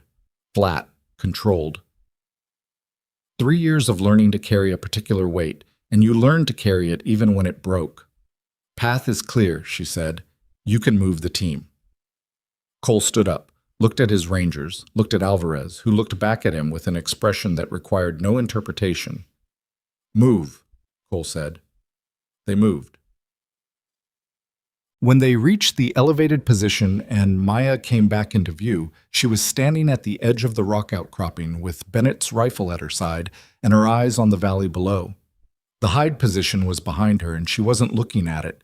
She was looking down at the route they'd come up, at the smoke still rising from the objective, at the long cold corridor through the mountains where the morning had started. Cole came up beside her. Didn't say anything immediately. She handed him the M110 without looking at him. He took it and passed it back to Bennett without looking at Bennett. Marcus, Cole said.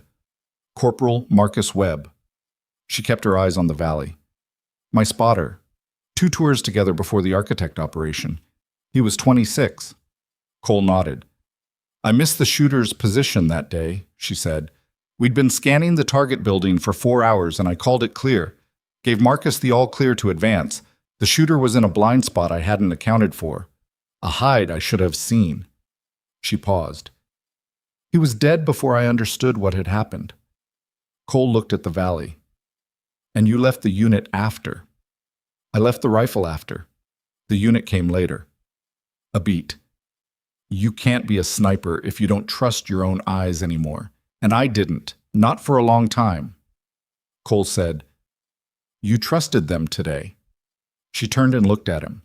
Her face had the particular quality of a person who's been through something and knows they've been through it, but hasn't yet had enough distance to understand what it costs.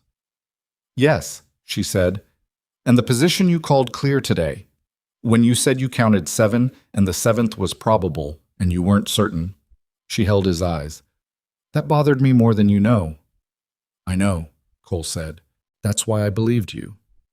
She looked at him for a moment, then looked back at the valley. Below them, the smoke from Karen 7 was thinning as the structure burned down to its foundation. The antenna mast was visible on the valley floor, a broken line against the rock, already starting to look like something that had always been there. The eastern plateau was another 1.5 kilometers. The helicopter was airborne, according to the last transmission Cole had received, 35 minutes out, inbound to the LZ. He turned to his team, started to speak. Then the radio on his vest crackled, and what came out of it stopped him cold. Not Alvarez's voice, not FOB Keller, not the extraction crew.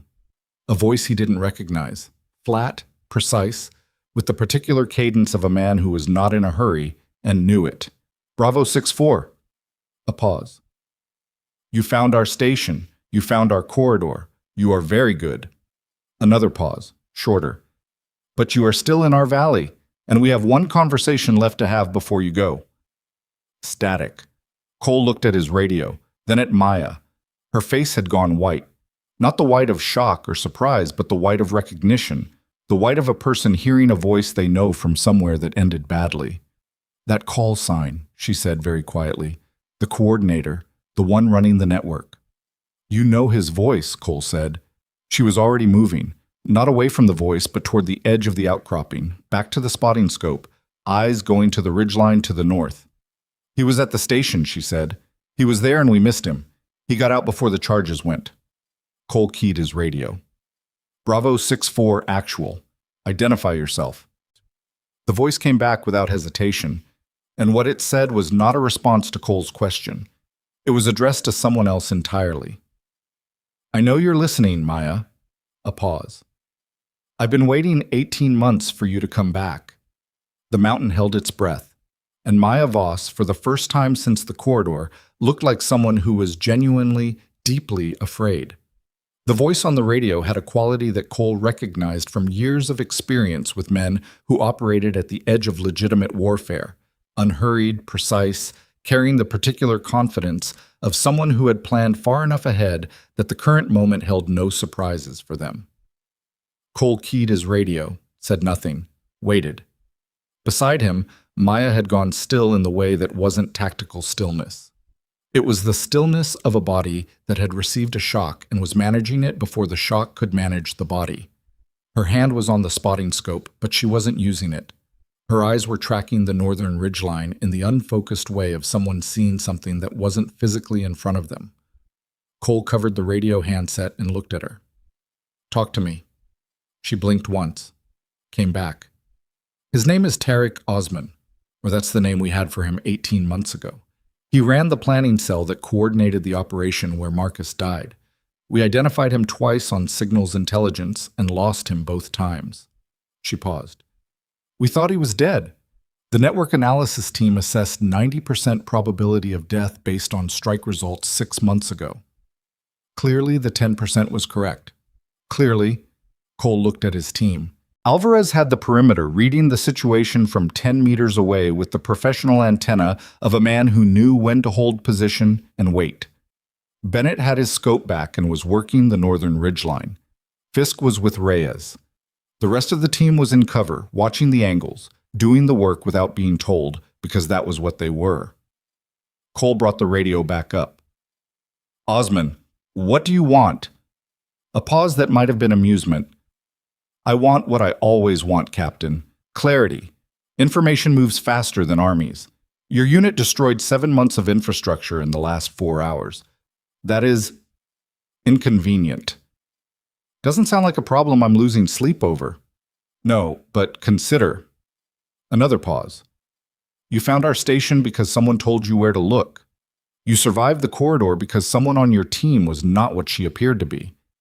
These are not accidents. Someone made decisions that brought you here today, knowing what was waiting. A beat. Have you asked yourself who benefits from those decisions? Cole kept his voice flat. You're trying to buy time. I'm trying to have an honest conversation, something your intelligence apparatus has been very poor at. The voice shifted slightly, not in tone, but in focus, a narrowing. Maya, are you going to let the captain do all the talking? The rangers within earshot, which was most of them, were watching Maya now. She was aware of it. Cole watched her absorb it and make a decision about it. She reached out and Cole passed her the handset. I'm here, she said. There it is. The warmth in Osman's voice was the synthetic warmth of a man who didn't feel it, but knew how it functioned. 18 months. I read the analysis team's report on the Kandahar operation. They blamed you for the intelligence failure, called it a targeting error, said you cleared a position that wasn't clear. Maya said nothing. I want you to know that's not accurate, Osman said. The hide my shooter used that day. Your team couldn't have found it. It was constructed specifically to defeat the scanning protocols your unit used at the time. I read those protocols. I built the hide around them. You weren't wrong, Maya. You were working from insufficient information. Cole watched Maya's face. Something moved across it. Not relief, not gratitude, something more complicated and less clean. The expression of a person being offered something they'd wanted for a long time and not trusting the offering. Why are you telling me this? She said. Because you've been carrying it wrong, Osman said, and because I prefer people to understand the situation accurately before they make decisions. What situation? The situation where you and your team are still in my operational area, where I have assets and positions you haven't located, and where we can either have a conversation that ends this productively, or you can spend the next 2 kilometers to your landing zone finding out how many positions you missed. A pause. I have no interest in killing more of your rangers, Maya. I have a specific interest in talking to you. Cole took the handset back. We're done talking. Captain Cole. The use of his name, known, cataloged, filed, landed with the intended weight. The station you destroyed was a collection platform, yes, but it was also the only piece of infrastructure in this sector that was tracking a specific traffic pattern we've been monitoring for 11 months. Traffic that originates from inside your command structure. A pause. I'll say that more directly. Someone inside your chain of command has been communicating with networks that are not friendly to your people. We were tracking that communication. You just destroyed our ability to do so. The mountain was very quiet. Cole looked at Alvarez. Alvarez's expression was doing something careful and controlled that meant he was thinking the same thing Cole was thinking and was waiting for Cole to process it first. Prove it, Cole said. I'll send you a gift, Osmond said. Check your radio on the alternate frequency you established for this operation, the one your S2 briefed you on 48 hours ago. Tell me what you find. Static. Cole stared at the radio for a moment. Then he looked at Maya. He could have the alternate frequency from the station intercepts, she said quietly. 8 months of collection. He knows your operational frequencies. Or he's telling the truth about the internal traffic, Alvarez said, equally quiet. Or both, Cole said. He switched to the alternate frequency. The channel was supposed to be clean, dedicated emergency command net, tightly controlled distribution. What came through was not clean. A burst transmission, pre-recorded, playing on a loop. Short. 16 seconds. Enough. Cole listened to it once. Then he listened again. The transmission was encrypted, but the encryption was wrong. Not his unit's encryption architecture, but something that had been processed through it, like a message that had been written in one code and then wrapped in a second. The outer layer was familiar. The inner layer was not. And embedded in the timing structure of the transmission, the specific gap patterns between burst packets, was a fingerprint that any signals intelligence professional would recognize. Cole looked at Maya. Can you read this? She'd been listening. Her face had the flat, concentrated look of a person running a decode in their head. The outer encryption is your command net standard. The inner traffic, she paused, is SIGINT format, not ours. It's using a packet timing structure I've seen before, Architect Network Communications Architecture. Someone on our command net is sending traffic in Architect formatting. Someone on your command net is using Architect protocols wrapped in your encryption. Yes. She met his eyes. That's not something you build overnight. That's a long-term insertion. Cole stood with that for a moment. Then he switched back to Osmond's frequency. What do you want? He said. Not a question this time. I want the traffic record from your station's collection logs, Osmond said, specifically the last 60 days of flagged internal transmissions. In exchange, I'll tell you the identity of the source we've been tracking, and I'll withdraw from this operational area permanently. You're asking me to hand over classified intercept data to an enemy network coordinator. I'm asking you to make a decision with imperfect information under time pressure, which is what you've been doing all day. A pause. The data is already destroyed, Captain. Your charges were thorough. What I'm actually asking for is the one archive copy that your signal specialist downloaded to her equipment before you set the timer. Because she's thorough too. Aren't you, Maya? Every head within earshot turned to Maya. She didn't look at any of them. Cole looked at her and waited. After a moment, she reached into the secondary bag, the one nobody had known the full contents of until today, and produced a data storage device. Small, black. The kind that a thorough intelligence professional would have as standard equipment if they were embedded in an operation targeting a signals collection facility. She held it in her palm and looked at Cole. I pulled the flagged traffic records before we set the charges, she said. It's what I was sent here to do. Confirm the network's presence and extract whatever evidence existed of the internal communications breach. A pause. I wasn't going to tell you until we were off the mountain. The silence had a specific texture, Cole felt the team around him adjusting to what she'd said, recalibrating again, not with hostility, because the day had burned most of the hostility away, but with the specific weight of people who were learning that the situation they'd been in all day was more layered than they'd understood. Bennett was the one who spoke. So, from the beginning, you knew what we were walking into. I knew the network was active in this sector. I didn't know the exact ambush configuration. She held Bennett's eyes. I tried to warn you. In the corridor. Before. On the approach. I flagged the thermal anomaly. I flagged the terrain concerns before the brief. She paused. Nobody wanted to hear it. Bennett looked at her for a long moment.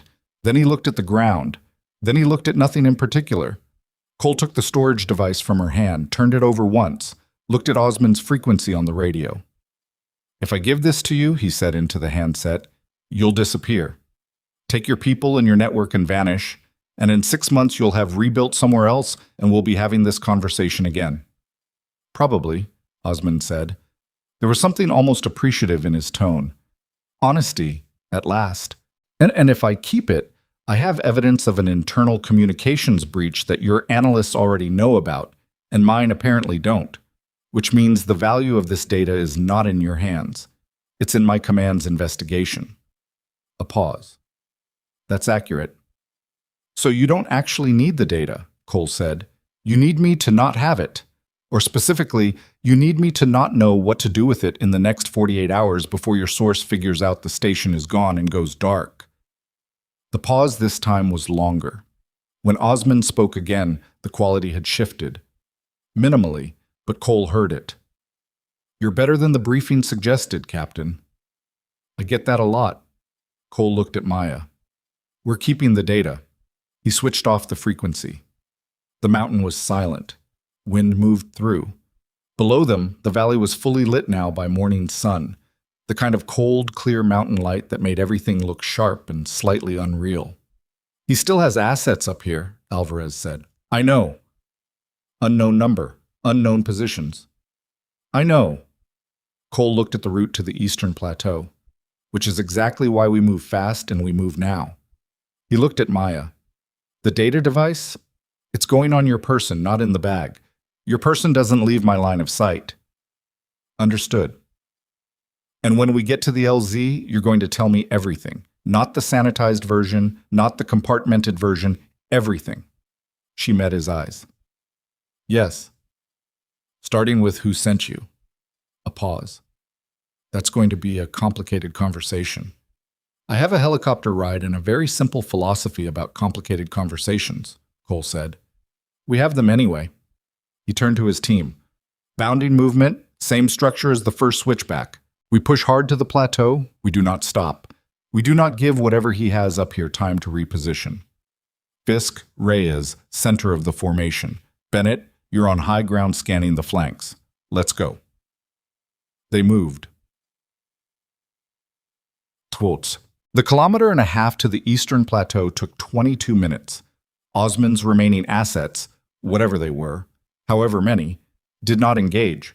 Cole didn't know whether that was because they were no longer in position, because Osmond had pulled them back as some kind of tactical signal, or because the combination of open terrain and a team moving with deliberate speed and adequate spacing made the risk-reward calculation unfavorable. He didn't spend much time analyzing it. He spent the 22 minutes watching his team move and watching the ridgelines and listening to the radio. The helicopter came in from the east right on time, a UH-60 dropping altitude over the plateau's far edge, with the specific mechanical urgency of a crew that had been briefed on the situation and wanted to be on the ground for as short a time as possible. It touched down in a swirl of mountain grit and cold exhaust, and the loadmaster was out before the skids were fully settled, directing the team to the door with the efficient hand signals of someone who'd done this enough times to skip the words. Reyes went on first, then the rest of the team. Cole last, and he paused at the door for just a moment and looked back at the valley. At the corridor they'd come through, at the smoke that was now a thin gray thread against the clear sky, at the mountain that had tried to kill them all and failed. And then he got in, and the loadmaster pulled the door, and they lifted. The debrief at FOB Keller started before Cole had finished his first cup of coffee. Major Hargrove was there, which Cole expected. Colonel David Reese, the battalion commander, was there, which Cole had not expected and which told him immediately that the events of the last several hours had moved up the chain faster and with more weight than a standard mission report would have generated. There were two men in civilian clothes that nobody introduced by name, which told Cole something else entirely. The room was a plywood-walled space at the back of the command building, large enough for a table and 8 chairs and not much else. A field radio was running in the corner. A laptop with an encrypted uplink was open at the head of the table. Cole sat down. Maya sat beside him. The rest of Bravo 6-4 was in the adjacent building being processed, fed, and in Reyes's case, handed off to the medical element for the surgery his arm needed. Hargrove opened. Captain Cole, walk us through the operation. Cole walked them through it. He was thorough and he was accurate, and he included everything. The corridor ambush, Maya's intervention, the creek channel approach, the station, Alvarez's call sign identification, Osmond's radio contact, the burst transmission on the alternate frequency, the data device. He put the device on the table when he reached that point in the narrative and left it there. Nobody touched it. When he finished, Colonel Reese looked at Maya for a long time before speaking.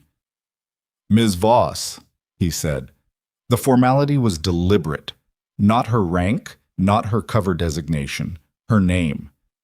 Your authorized mission parameters for this operation were signals confirmation and passive collection. You were not authorized for direct engagement.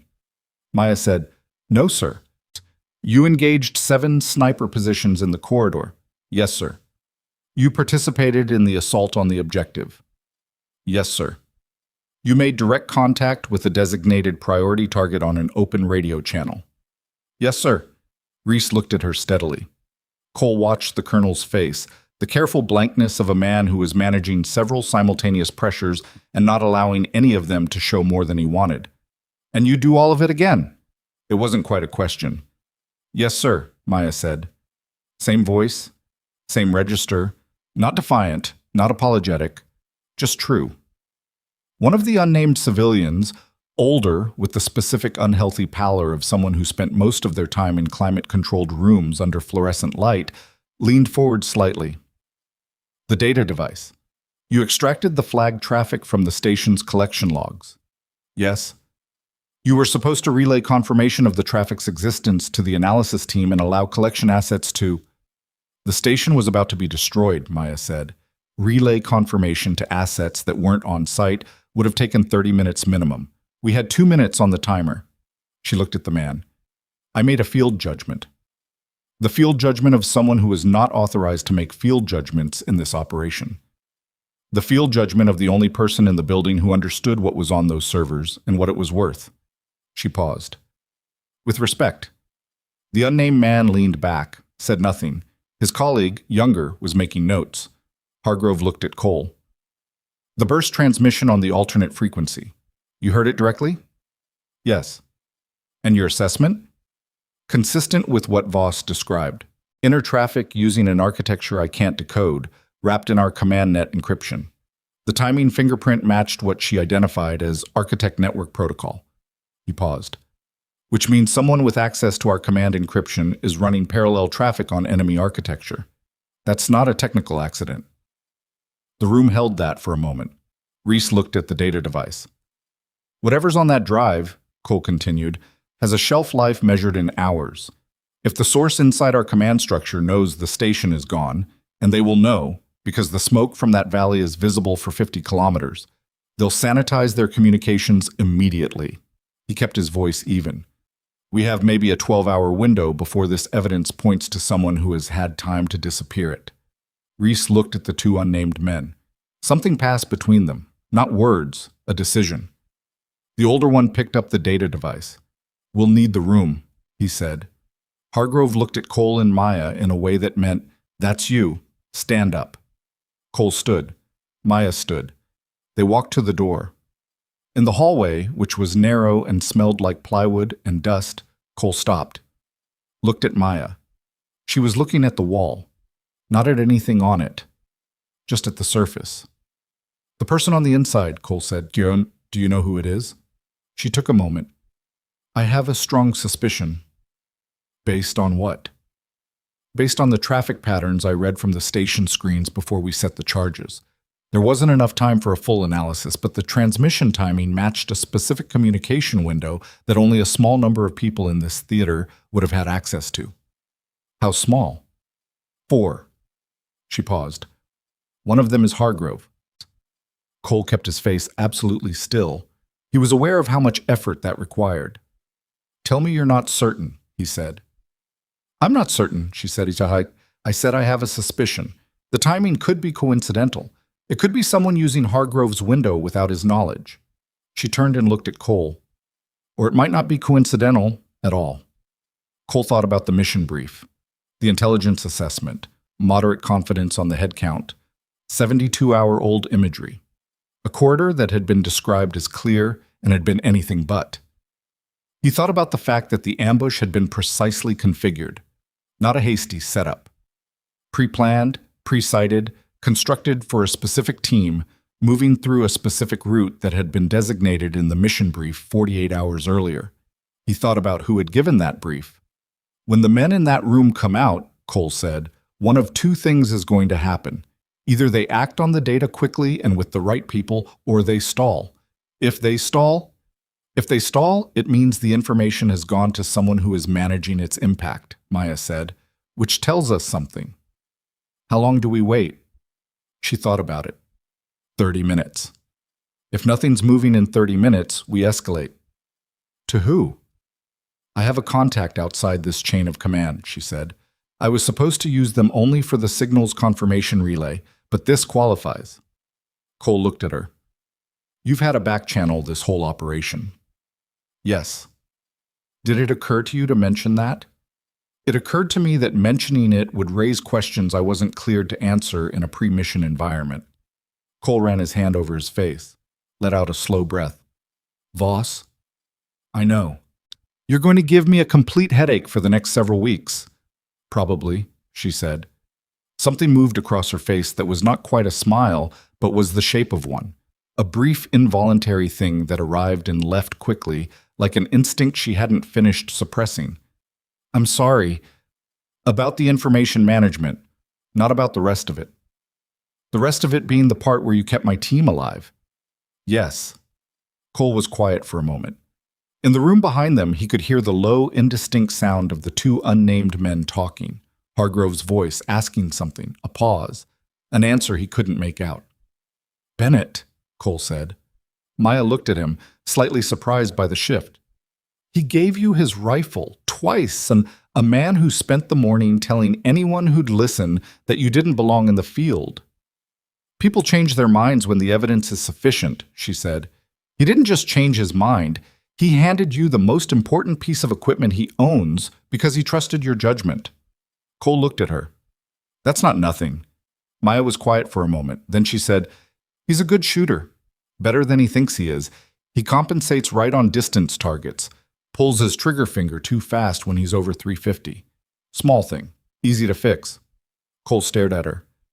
You assessed his shooting mechanics while you were taking those shots. There was time between positions. He didn't have a response to that, so he said nothing, and they stood in the hallway and waited.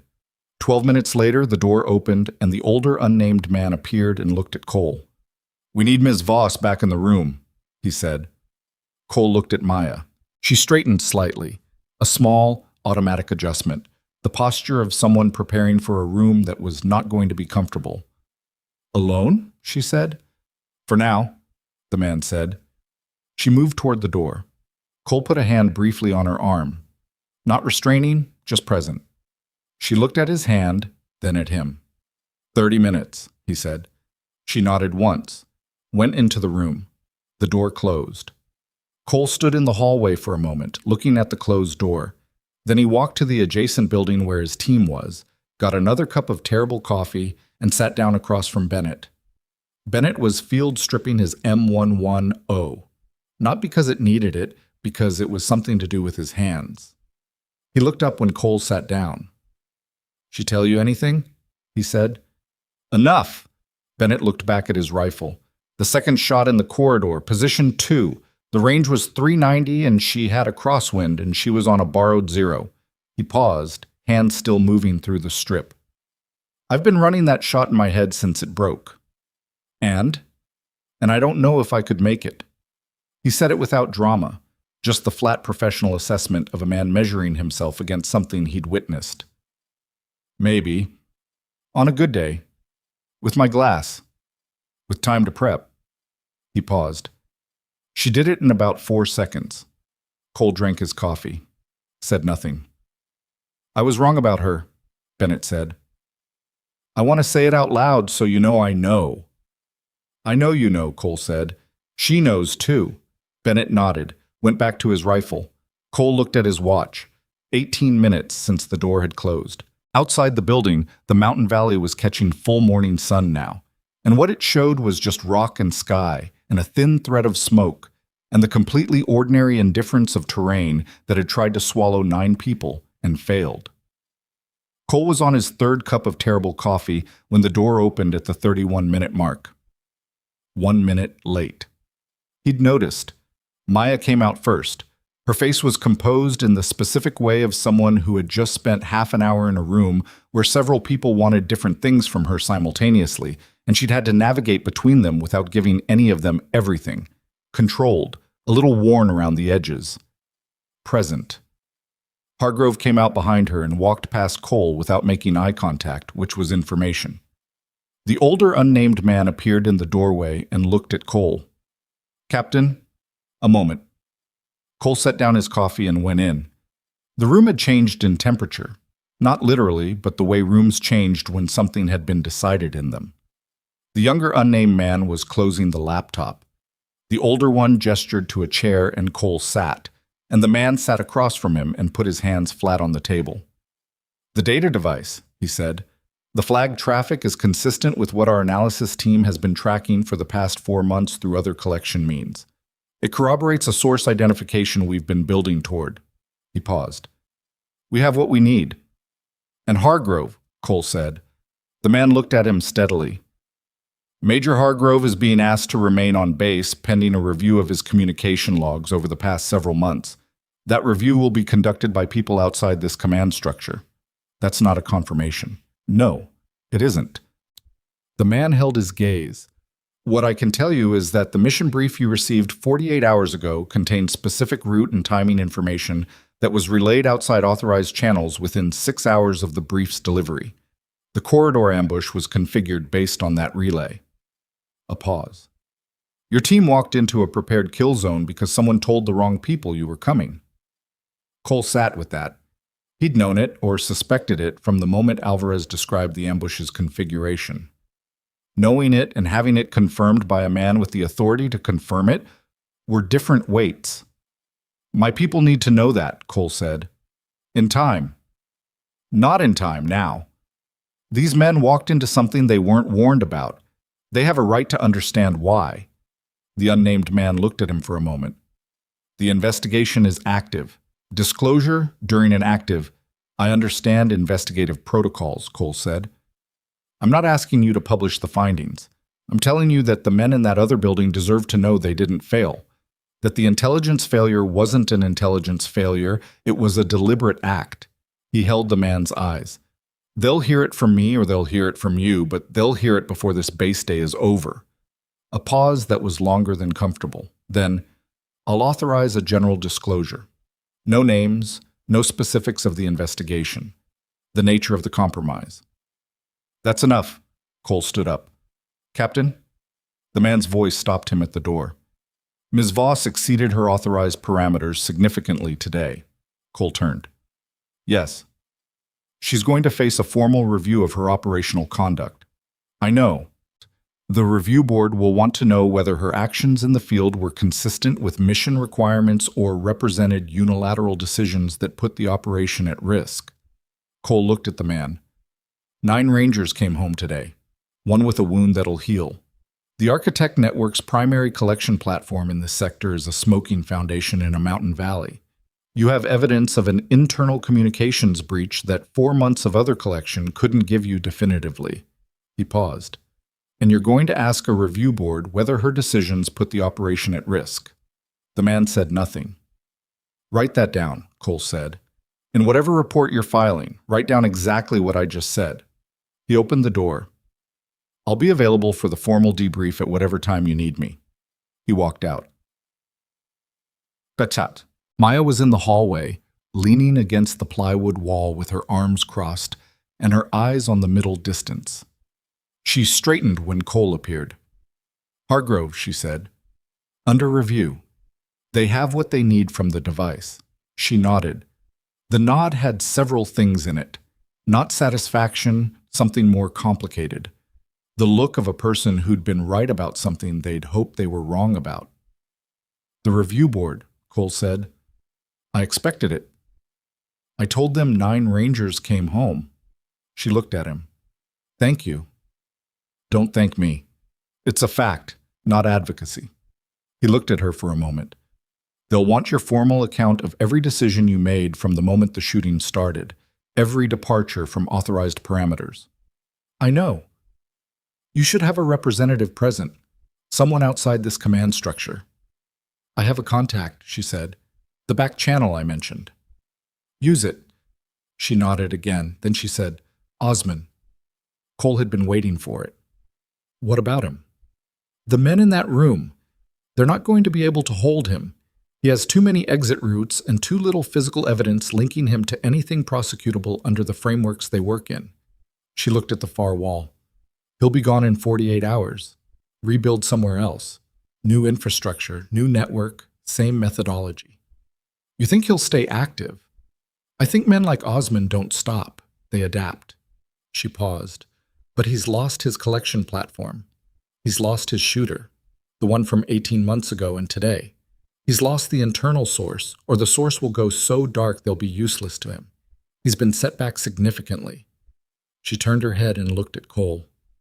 It's not everything, but it's more than we got 18 months ago. Cole thought about Marcus Webb, 26 years old. 2 tours with the person standing beside him, dead on a mountain, because a hide had been built specifically to defeat the scanning protocols she'd been using. He thought about Maya scanning the corridor ridgeline that morning, while everyone else was watching the obvious angles. The thermal anomaly she'd flagged on the approach, the 7 shots in under 50 seconds, borrowed equipment, borrowed 0. He thought about what it cost to pick up a rifle again after 3 years of putting it down. You did good today, he said. Simply. Not with the weight of a commendation or the shape of a formal statement. Just a fact, offered plainly. She looked at him. Then she looked away, at the wall. And for a moment the composure slipped just slightly. Not tears, nothing so legible as that. Just a brief, unguarded expression, the look of a person who'd been bracing against something for a long time and had been told they could stop and didn't quite know what to do with that yet. Webb would have liked today, she said quietly. He had a thing about institutional dismissal. Would have enjoyed watching Bennett hand over his rifle. Bennett put one of your brass cases in his vest pocket, Cole said, in the corridor, after. She turned and looked at him. He did? I saw it. She was quiet for a moment. Then something moved across her face. Not a smile exactly, but the warm predecessor of one. The thing that happened before a smile when the feeling was real rather than performed. He's going to be insufferable once he processes the fact that I assessed his trigger mechanics, she said. Almost certainly, Cole agreed. The formal debrief ran for 4 hours and involved people joining via encrypted uplink from 3 different locations that Cole was not told the names of. He gave his account once, clearly, without embellishment or omission, and answered every follow-up question with the same directness. Maya gave her account in a separate session that ran concurrently, which he was aware of but not present for. At the end of his session, Colonel Reese pulled him aside. Reese was a spare, precise man in his 50s who wore his experience the way some people wore their age, not heavily, but visibly, in the careful economy of his movements and the specific patience of his silences. He and Cole had a working relationship built on 3 years of deployments and the accumulated trust of a commander who pushed his people hard and a captain who consistently delivered. The review board for Voss, Reese said, convenes in 72 hours. You'll be asked to provide a written account of her operational contributions. Yes, sir. Your account will carry weight. I understand, sir. Reese looked at him. The men in that room from Langley, or wherever they're from, they're managing something larger than this operation. Voss is a piece of a picture they've been assembling for a long time. Her value to them is as an analyst and intelligence asset, not as a direct action operator. He paused. They're going to want to put her back behind a desk. Cole said nothing. I'm not telling you how to write your account, Reese said. I'm telling you the context in which it will be read. Cole looked at the colonel. With respect, sir, the context doesn't change what I observed. Reese held his gaze for a moment, then nodded once. Dismissed. He found Bennett sitting outside the medical building in the early afternoon sun, the M110 field stripped on a cloth across his knees. Waller was beside him, doing nothing in particular, the way soldiers did nothing in particular after operations. Not resting exactly, not processing exactly, just existing in the specific low-activity state of people whose bodies had burned through everything and were waiting for the system to refuel. Cole sat down on the low wall across from them. Reyes is out of surgery, Bennett said without looking up. Fisk says the arm is going to be fine. Full mobility, probably. 4 to 6 weeks. Good. He's already complaining about the food. Better. Waller looked at Cole. The SA2 brief we got before the operation. The corridor being clear, the head count. Yes, Cole said. That wasn't an intelligence failure. No, Cole said. It wasn't. Waller absorbed this, looked at his boots. Someone told them we were coming. That's being investigated. By who? People with the authority to do it properly. Cole looked at both of them. What I can tell you is that the failure was not in this team, not in this element. We walked into something we couldn't have known about because the information was taken from us before we left the wire. He paused. I want you to carry that accurately, not the version where we missed something or should have seen it coming, the accurate version. Bennett had stopped working on the rifle. He was looking at Cole now. And Voss, he said. What about her? She knew, before we went in, she knew something was wrong with the operation. She had context we didn't. She flagged what she could without compromising a parallel operation she was running. Cole kept his voice even. She also put herself on that secondary path knowing there was a shooter above her who might break cover before she was in position. She did it with borrowed equipment on a zero she hadn't set herself. He paused. That is the accurate version of today. Bennett looked at the rifle on his knees, picked up the receiver and turned it over. She told me my trigger pull is off on distance targets, he said. I heard. She noticed that while she was shooting. So she told me. A silence. The mountain light was doing what it did in the afternoon, going flatter, cooler, the shadows extending across the valley below the FOB in long lines. I'm going to ask her to show me, Bennett said, quietly. Not making anything of it, just saying it. That seems smart, Cole said. Maya found him an hour later near the eastern edge of the FOB where the ground dropped away and you could see down into the valley below. Not the operational valley, a different one, lower and wider, and empty of anything except rock and distance. She came and stood beside him without announcing herself, which he was getting used to. The back-channel contact, she said. I made the call. There's going to be a parallel board separate from the one Langley is managing, someone senior enough to override the desk preference. She paused. It's going to take time, but I won't be buried in this. Good, Cole said. I might be transferred. Different assignment, different unit. She looked at the valley. Or I might be put back on the shelf entirely while the investigation runs. What do you want? The question seemed to land differently than she expected. She turned and looked at him with the expression of someone who hadn't been asked that question in a professional context in a while. I want to stay in the field, she said. I know that surprises you. It doesn't, actually. I've been behind a desk for 2 years. Attached specialist work, analysis support, the occasional embedded role. All designed to keep me useful without putting me somewhere that required the things I'm apparently still capable of. She looked back at the valley. I thought I wanted that. The controlled environment, the distance from the other thing. The rifle. The rifle. The decisions that come with it. She was quiet for a moment. Marcus died because of a decision I made. That's still true. What Osmond said on the radio, that the hide was built to defeat our protocols, that's relevant context, but it doesn't change the outcome. I called it clear. He advanced. He died. And today, Cole said carefully, today I called 6 positions and missed the 7th location by 10 meters and got lucky that he'd already moved. She turned and looked at Cole directly. I'm not going to stand here and tell you I've made peace with it. That's not how this works. You carry it. You carry it accurately, without making it bigger than it is or smaller than it is. And you do the work anyway because the alternative is that other people carry the cost of you not doing it. Cole looked at her, then at the valley, then back. My battalion has a slot for an intelligence liaison officer, he said, combat embedded. The role requires someone with direct action experience, signals background, and the ability to work with ranger elements in complex operational environments, he paused. It's not a glamorous posting. The food is consistently terrible. The debrief processes are bureaucratically exhausting.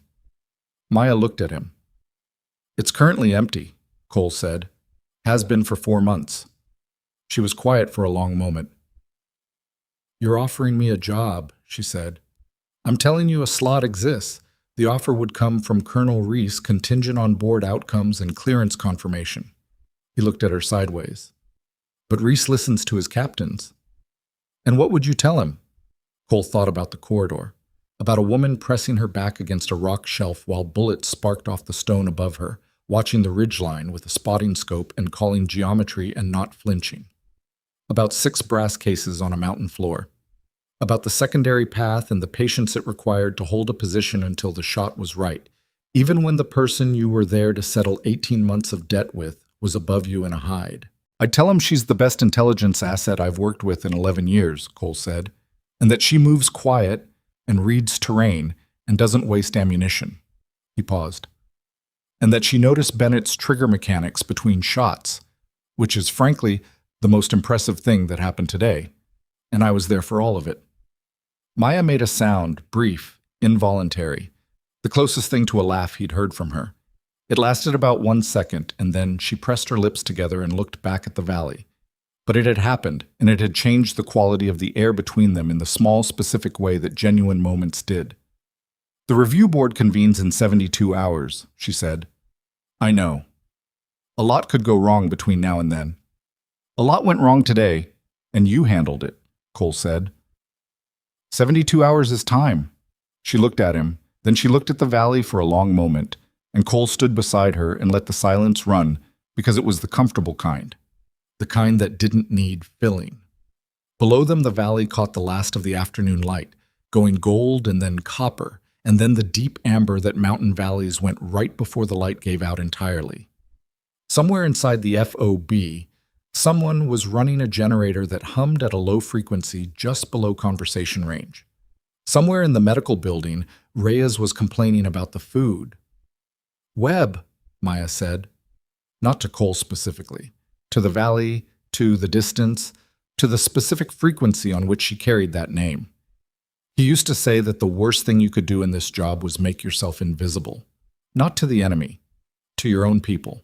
Because eventually, something happened and you needed them to see you, and if you'd spent all your time staying out of the way, they'd look right through you when it counted. She stopped, looked at her hands. I got very good at staying out of the way, she said. Not today, Cole said. No. A pause. Not today. Chum. The review board convened on schedule and ran for 2 days. Cole's written account was 11 pages. He'd written it at a field desk in his quarters over the course of an evening, and he'd written it the same way he'd given his verbal debrief, once, clearly, without embellishment or omission. He described what he'd observed from the moment the shooting started in the corridor to the moment the helicopter lifted off the eastern plateau. He described 6 shots in under 50 seconds with borrowed equipment. He described a secondary path and the decision to take it. He described 9 Rangers returning to base. He didn't write it as advocacy. He wrote it as record. On the second day of the board, Colonel Reese was called in for 90 minutes. Cole didn't know what Reese said. He knew that when Reese came back out, he went directly to his office and made a phone call that lasted 22 minutes, and that after the call he had the specific expression of a man who had argued for something and been told yes. The board's preliminary finding came through on the afternoon of the second day. Maya Voss's operational conduct during the Karen Ridge operation was assessed as exceeding authorized parameters in 6 specific areas, all of which were noted in the official record.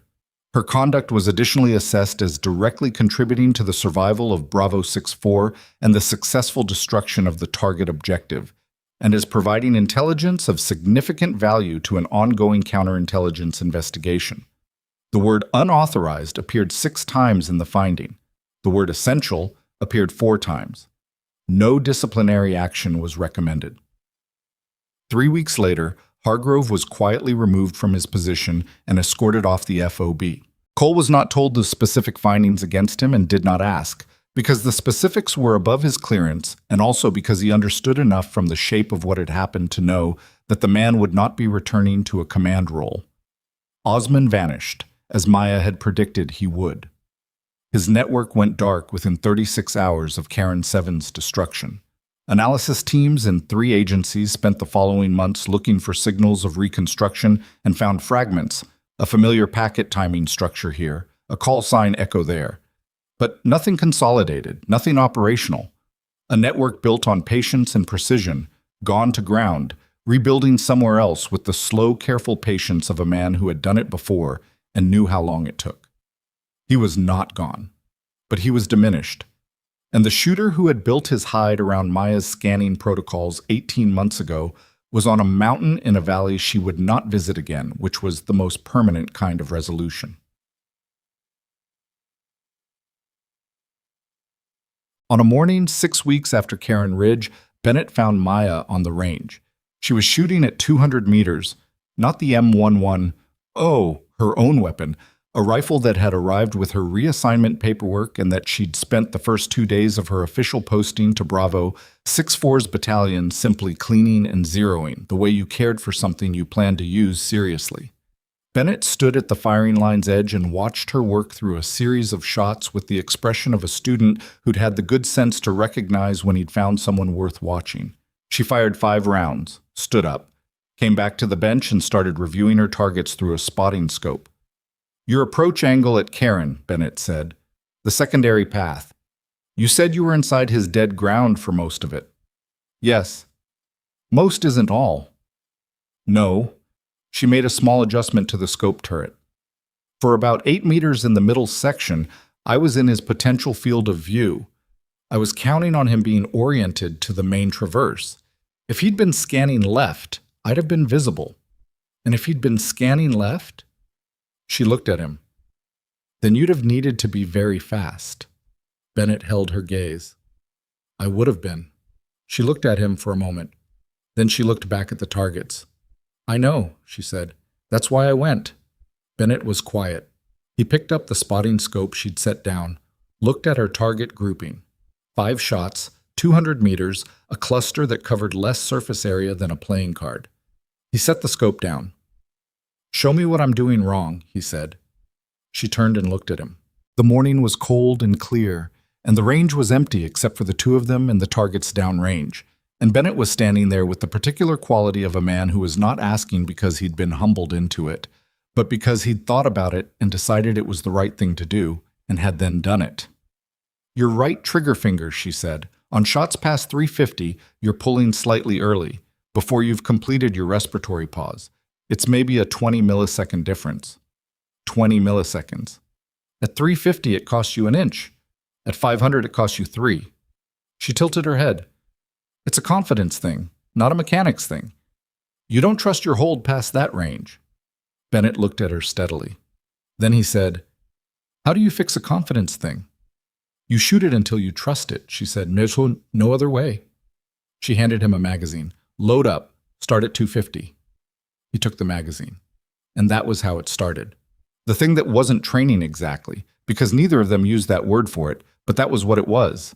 Bennett on the line, Maya behind him with the spotting scope and about 6 words of feedback per session, and both of them operating with the specific efficiency of people who'd been through something together and didn't need to perform for each other.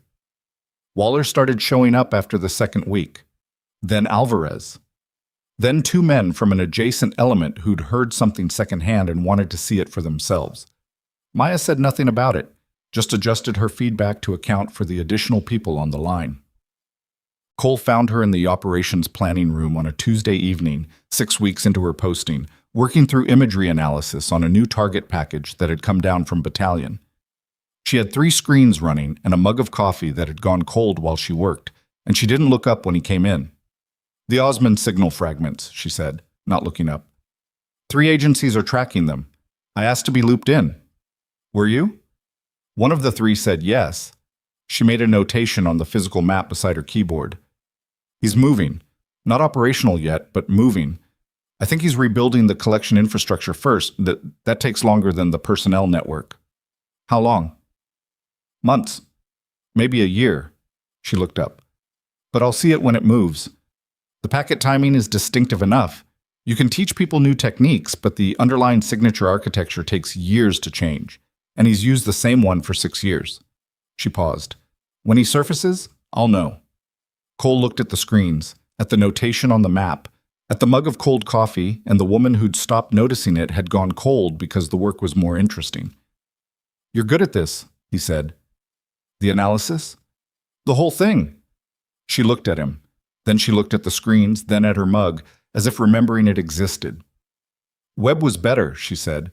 "He had an intuitive read on pattern analysis that I had to develop formally. He'd look at a signal structure for 10 seconds and just know." She wrapped her hands around the cold mug. "I'm thorough. That's different from intuitive." "Today I'll take thorough," Cole said. She almost smiled.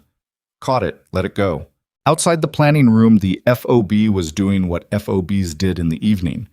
Generators running, somewhere a group of men eating, the specific low ambient sound of a military installation at something close to rest. Through the planning room's single small window, the mountains were visible. Different mountains, different valley, not Karen Ridge, going dark against a sky that hadn't quite finished giving up its light. "Bennett asked me something last week," she said, "during range time." "What?" "He asked why I came back, not to this unit, to the rifle." She looked at the window. "He said he understood leaving it, after Marcus, but he wanted to know what changed." "What did you tell him?" She was quiet for a moment. "I told him I didn't know until it was already happening." She turned her head and looked at Cole. "On that ridgeline, when I had the position and the angle and the timer running, I wasn't thinking about Marcus. I wasn't thinking about 18 months ago. I was thinking about the 8 people behind me who needed the next 3 seconds to go right." She paused. "And then they did, and I was still there, and the rifle was still in my hands, and I was still there." She stopped. "That was different from what I expected." "What did you expect?" "I expected it to feel like a decision." She looked at the map on the desk. It felt like reflex. Cole stood there for a moment. Then he pulled out the chair across from her and sat down. "The next target package," he said, nodding at the screens. "What are we looking at?" She turned back to the imagery, pulled up the primary screen. "Network courier route," she said. 4 possible safe house nodes. The imagery has a 72-hour lag. She glanced at him sideways. "I flagged it." "Good." "The route runs through a mountain corridor." She moved the image to the center screen. "I have some thoughts on the terrain." "I figured you did," Cole said, and pulled the second chair up to the screen. They sat there for 2 hours and worked the problem. Outside, the last light left the mountains, and the valley went dark, and the FOB's generators held steady against the cold. And inside the planning room, 2 people who had walked into a kill box together and walked out the other side sat across a map table and did the quiet, difficult work of trying to make sure the next operation went better than the last one. It was not a perfect arrangement. Nothing about it was clean or resolved or finished in the way that things were resolved in stories where the hard parts were over. Osmond was still out there somewhere, patient and precise and rebuilding. The investigation into Hargrove's activities would generate paperwork and testimony and bureaucratic process for the better part of a year. Maya would carry Marcus Webb in the specific permanent way that people carried the ones they lost to decisions they made, which never really lightened, only became more familiar with time. And Cole's team, his 9 Rangers who had walked into a prepared kill zone on a cold mountain morning, would carry that particular knowledge too, the knowledge of what it felt like to be in a place that had been designed to swallow them and to have walked out anyway. But they had walked out. That was the part that mattered, the part you built from. 9 for 9. Bennett was on the range every other morning now, shooting distance he'd never fully trusted, and he was getting better in the specific incremental way of someone doing a hard thing correctly. Reyes's arm was healing ahead of schedule, which Fisk attributed to genetic luck, and Reyes attributed to his own personal excellence, and both were probably somewhat true. Waller had stopped being the man who said nothing in tactical discussions, which Cole attributed to some specific recalibration that had happened on the second switchback and never quite recalibrated back. And Maya Voss, who had arrived at a staging area with a radio pack and a secondary bag nobody had asked about, sat in a planning room with cold coffee at her elbow and imagery on 3 screens and the particular focused quality of a person who had found the place where what they were matched, what they were needed to be. She was not easy. She was not warm in the uncomplicated way. She still did the thing where she processed tactical information in the background while appearing to be doing something else, which would probably always be slightly unsettling to anyone who wasn't used to it. She still moved quieter than people expected and read terrain faster than was strictly comfortable to witness, and she still sometimes looked at the middle distance with the specific expression of a person having a conversation you couldn't hear. She was not fixed. Healed was not the right word. Returned was closer, to something she'd set down, to something she was capable of, to the work that mattered and the people it protected. The rifle on her back was not a burden anymore. It was just something she carried. Because sometimes the person everyone has spent years looking past is the one who has been quietly carrying the weight that all of you are going to need lifted someday. And if you are lucky, and if you are honest enough to see what's in front of you, you realize it before you run out of time. Don't look past the quiet ones. They see everything.